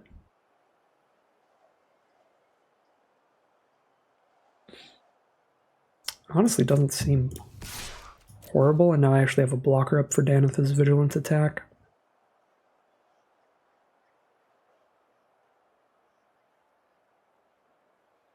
I think this is a trade in my favor, right? Like, my creature has one more power, but theirs has Vigilance and Lifelink instead of that one extra power that mine has. So yeah, I'll take that. And that also reduces their Honor Guard's power, so I'm kind of getting that one extra power off their board as well. So I think that was a good trade for me. Deathbloom Thallid from our opponents. Mulliganing on the play does feel a little rough here. As you can see, we're pretty much already out of gas as soon as I cast this Serra Angel, which is kind of rough. But that's just part of mulliganing on the play. On the play, you're already down a card because you don't draw a card on the first turn. And when you mulligan, you're down another card. So our opponent can pretty easily outvalue us if they just go for one trades like removal spells. Gotta cross our fingers, hope that can't happen. They have their own Serra Angel. I can definitely beat that. Got a candle on board for that. And I've got another candle in hand. Alright, things are going pretty swimmingly. Hitting for 6, putting them down to 11. I think if they could have killed our angel, they would have just done that instead of playing their own because they saw our candle on the board. So maybe a lack of removal in their opener here is going to find us the victory pretty quickly here. 2 more attacks till lethal for us.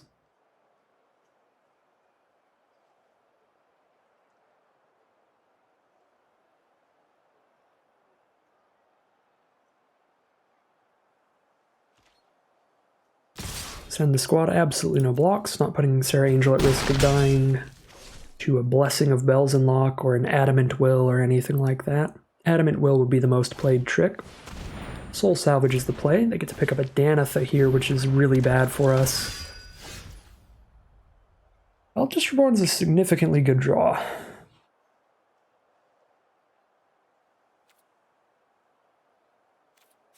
And we're definitely just ramming that thing out. But yeah, Danitha, we're going to have to get 3 attacks in now to kill them, maybe even 4. But here's an Eldest Reborn. They just sacked the Thallid here, I'm pretty sure.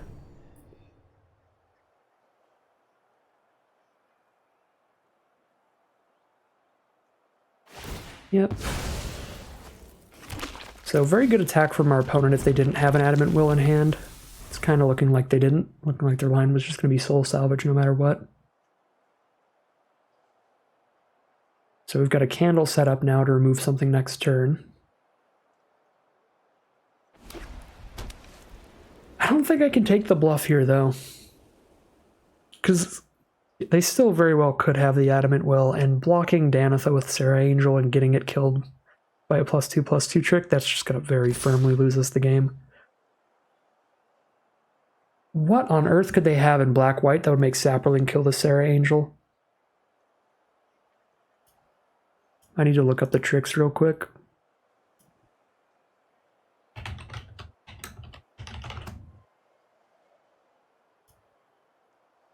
So you'd have Charge for +1/+1, that doesn't do it. Adamant Will doesn't do it for +2/+2. Gideon's Reproach, they probably would have just cast, although I guess they didn't have the mana, but Gideon's Reproach gets us either way, so we don't need to play around that.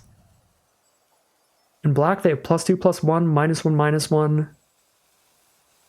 There's no single card that gets us blocking a Saproling.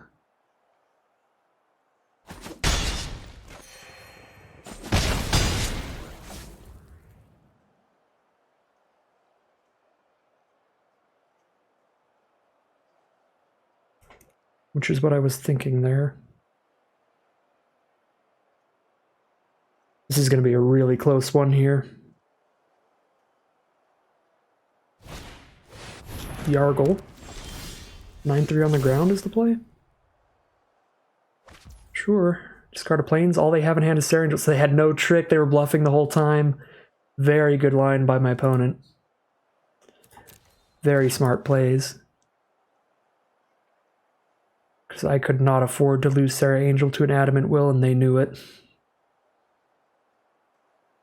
So we're going to kill them in 2 attacks here. We just need to make sure we don't die. So I probably just hold up my candle.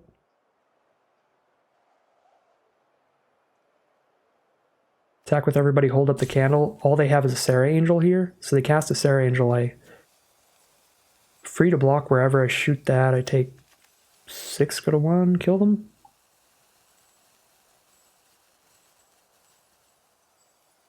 If I hit them for 6 here, they're going to go to 1. Danitha's going to make them go back up to 3, but at 3 life, they still die to our flyers, right? Because they trade with Sarah Angel, take 1, 2. No, they don't quite die.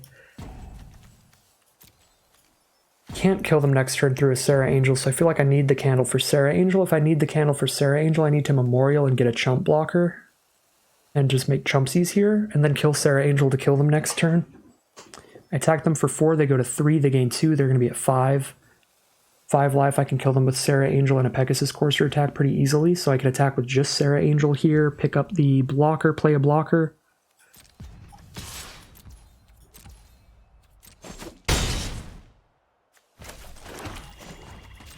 Grab a blocker. Grab a blocker, make sure that we live, candle the Sarah Angel and kill them. And this blocker is good enough to first strike Yargle away, which is absurd.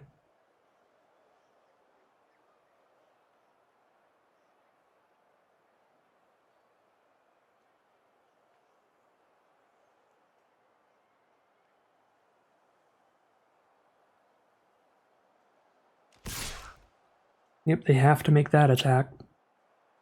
What are the odds they immediately top-decked an Adamant Will? Well, if they did, I'll bring back my Sarah Angel with Eldritch Reborn.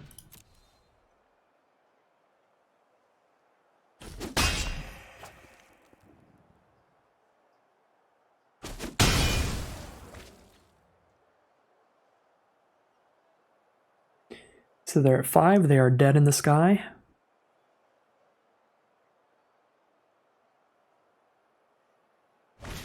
They do play the Sarah Angel. There's no creatures in my grave. I guess I get the Danitha then. Simply candle away the Angel and threaten lethal.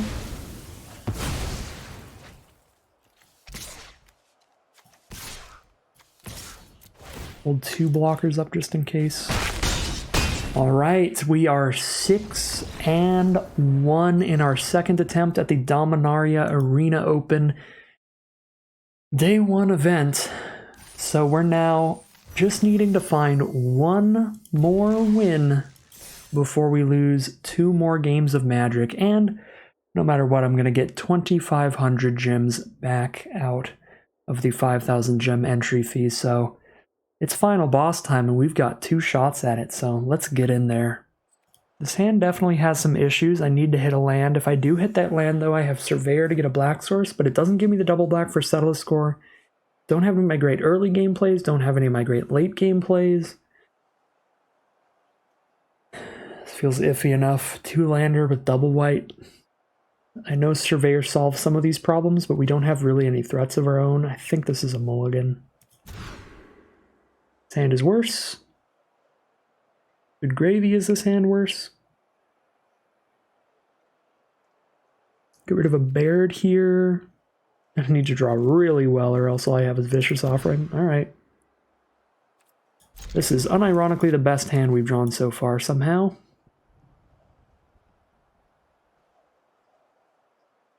This is a dumb hand, but I'm going to keep it. It's kind of where we're at. Unlucky draws here.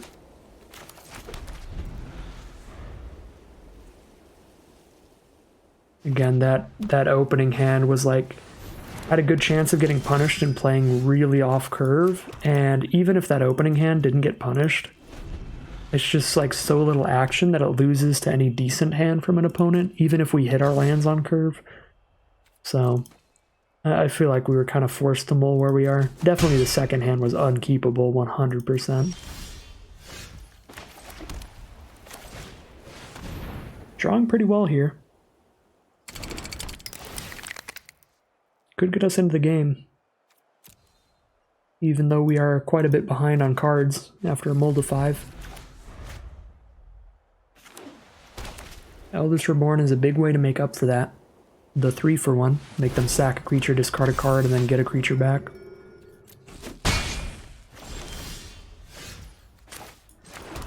Voltaic Servant does not do a lot here.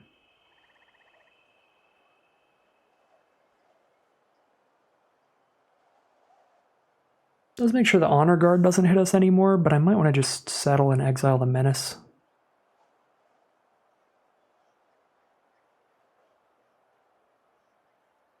I could Vicious Offering the Confessor. You know, yeah. Could double block Confessor and Vicious Offering. Could blow up in my face.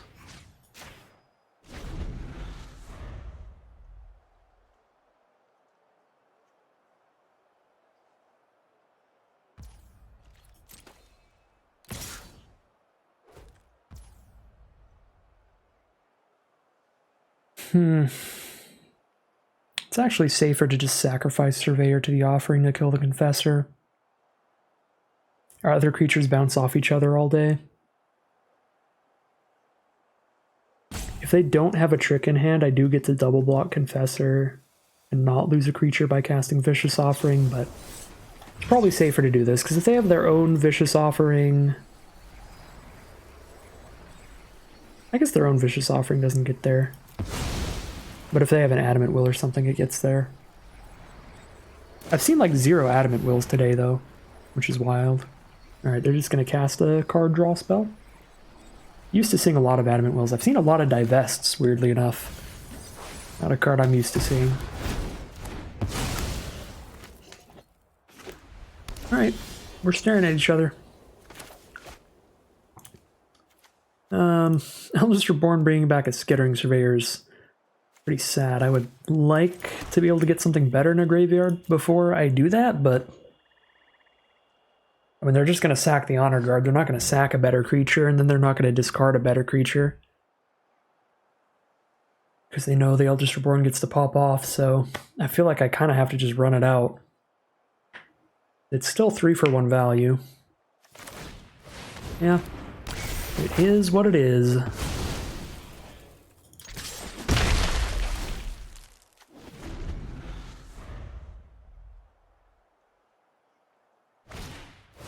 Tashar. Probably exile that. Discard a creature, please. They did discard a creature, but it's another 2/2, so... not wonderful. They have plenty of stuff to bring back with that, so I'm just going to kill it.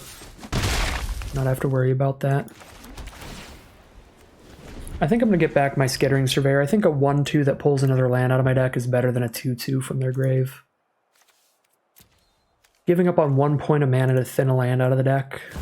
Draw a card here. Oh my god.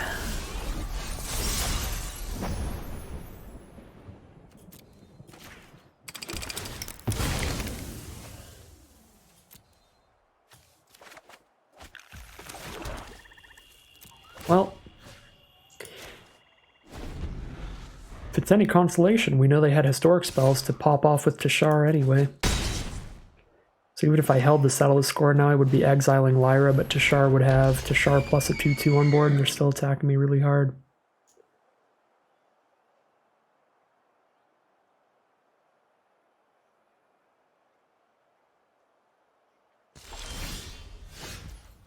Well, looks like I did not need any help thinning lands out of my deck.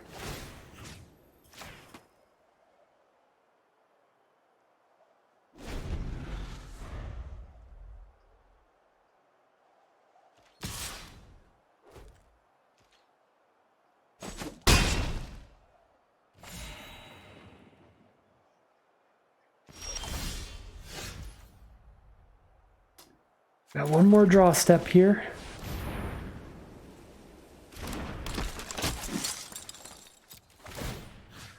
And I could be attacking with Voltaic Servant because it basically has Vigilance, but I'd just be giving them 2 extra life each turn.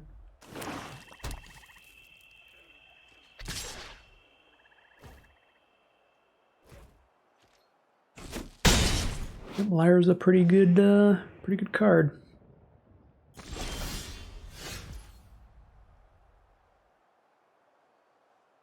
Time for the moment of truth. See if they do have the Adamant Will or something like that. I'm gonna get an attack in with Baird first, because they might Adamant Will on a block here. If they have that kind of trick, and then they can't use it to save Lyra. Okay, hopefully this means no Adamant Will, but let's find out.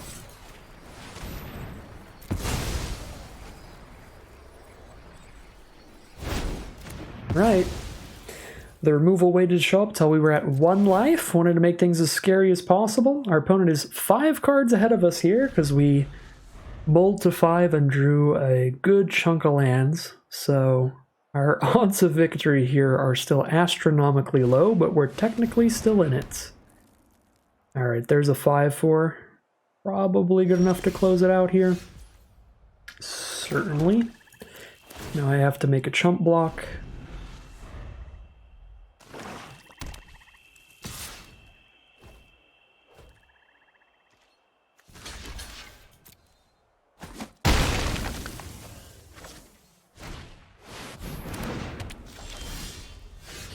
Yikes. Alright. And obviously killing Lyra would have been better there, but that was a really unlucky game for us after the mull to 5. I don't think there was any line to victory with that mulligan in those draws. Final game of Magic. We got one more round in the chamber here. Hopefully we don't have to mulligan this game. I shouldn't have said anything. I should not have jinxed myself. I'm just going to keep it. I have Traxos if I hit any land, and the Blood Tallow Candle. No. Why have I played against like 6 divests today? I don't understand it.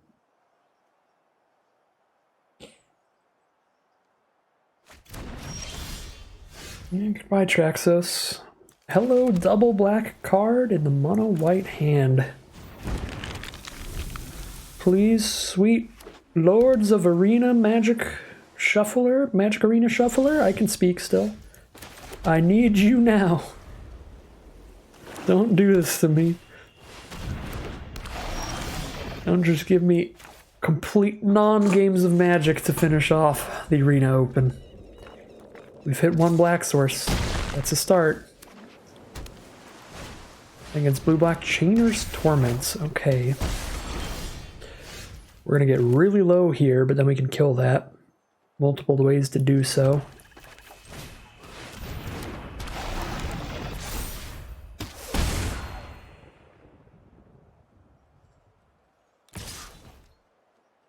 Kind of have to take the trade here, I think.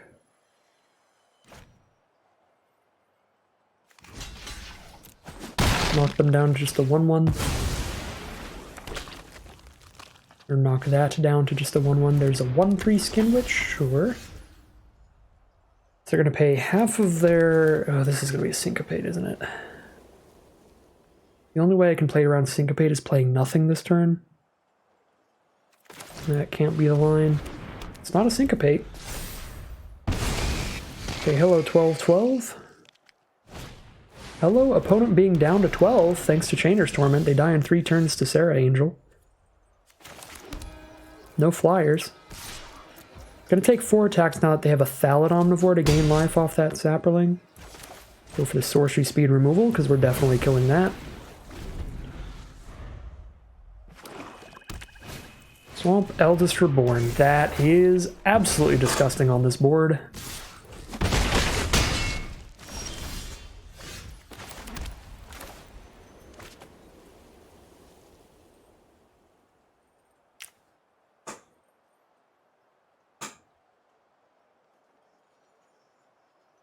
Dang it.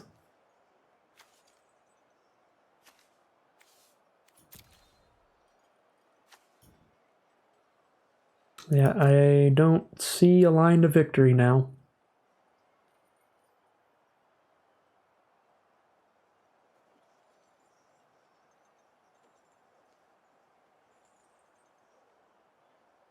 I have to stop this Eldritch Reborn from popping off, or they're going to get a Sarah Angel. If I stop it from popping off, I'm taking 5 minimum, maybe 6 here. And then I'm just going to die. I guess I can do the Memorial to Folly thing where I return Sarah Angel when they try to recur it, but then they'll just bring their own Deathbloom Thallid back if they're smart about it. But then again, I'm like, what's my best line if I'm not getting rid of Eldest Reborn? Just play a 2-4. Just kill the Thallid Omnivore, take 2 on board. Discard Baird. And that might be it, yeah. We gotta just really hope they do the wrong Eldest Reborn line and that they're just out of gas here, because we certainly are.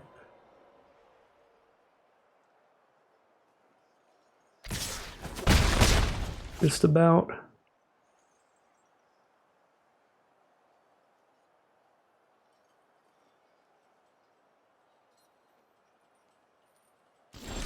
Alright, they just passed turn.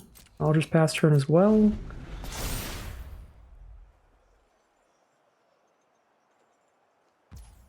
Okay, they didn't go for the Sarah Angel, so not great for us.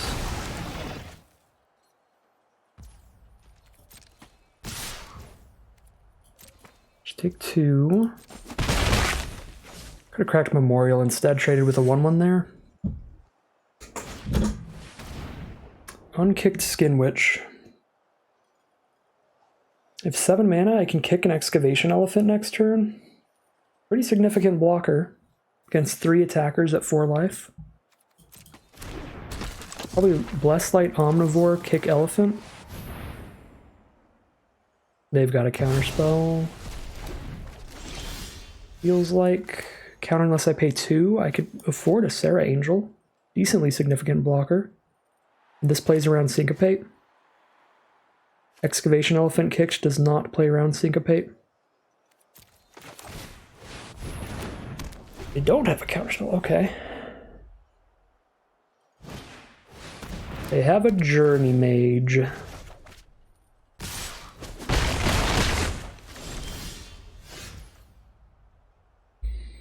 Now I'm just dead. So I'm at 1. What a brutal last couple games here.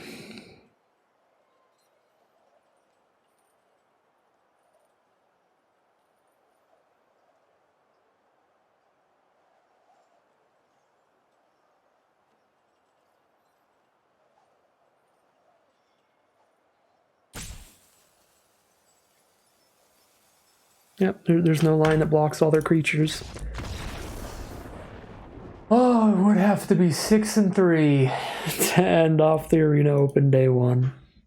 Well, unfortunately, some very bad beats today in the end. We got so close, but had some really poor matches for our last 2 games to knock us out at 6 and 3, and we're essentially down 7,500 gems for absolutely no return. The big flaw of Arena Open events, they are incredibly top-heavy in terms of prize support, so you need to have a lot of money to toss into the initial investment to try to win your money back later on. And if you can only afford like 2 runs, statistically, not super likely to get there. Probably just going to go down a ton of gems as I did today.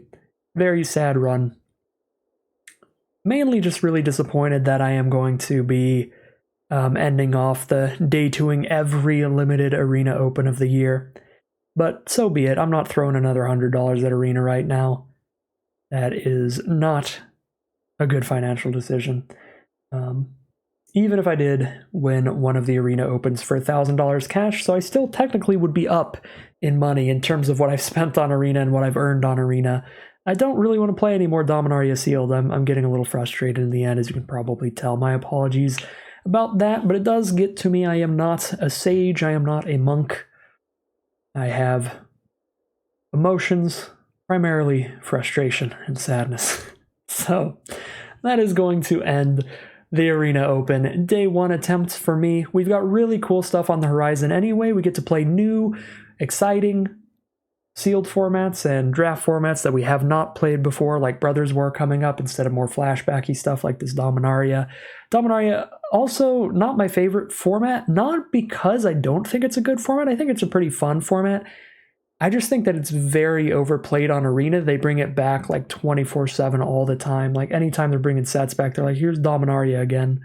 So a little tired of original Dominaria. So there is that as well.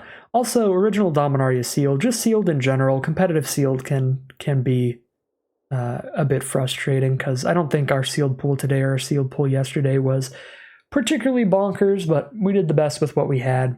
Tried our best here, so Is what it is. But anyways, the cool arena stuff, limited stuff on the horizon. We've got chromatic cube drafts back starting today by the time you see this video uploaded. So we'll have those videos on YouTube starting tomorrow. And then Brothers War is very close. The Brothers War pre-release will be happening in paper this next weekend.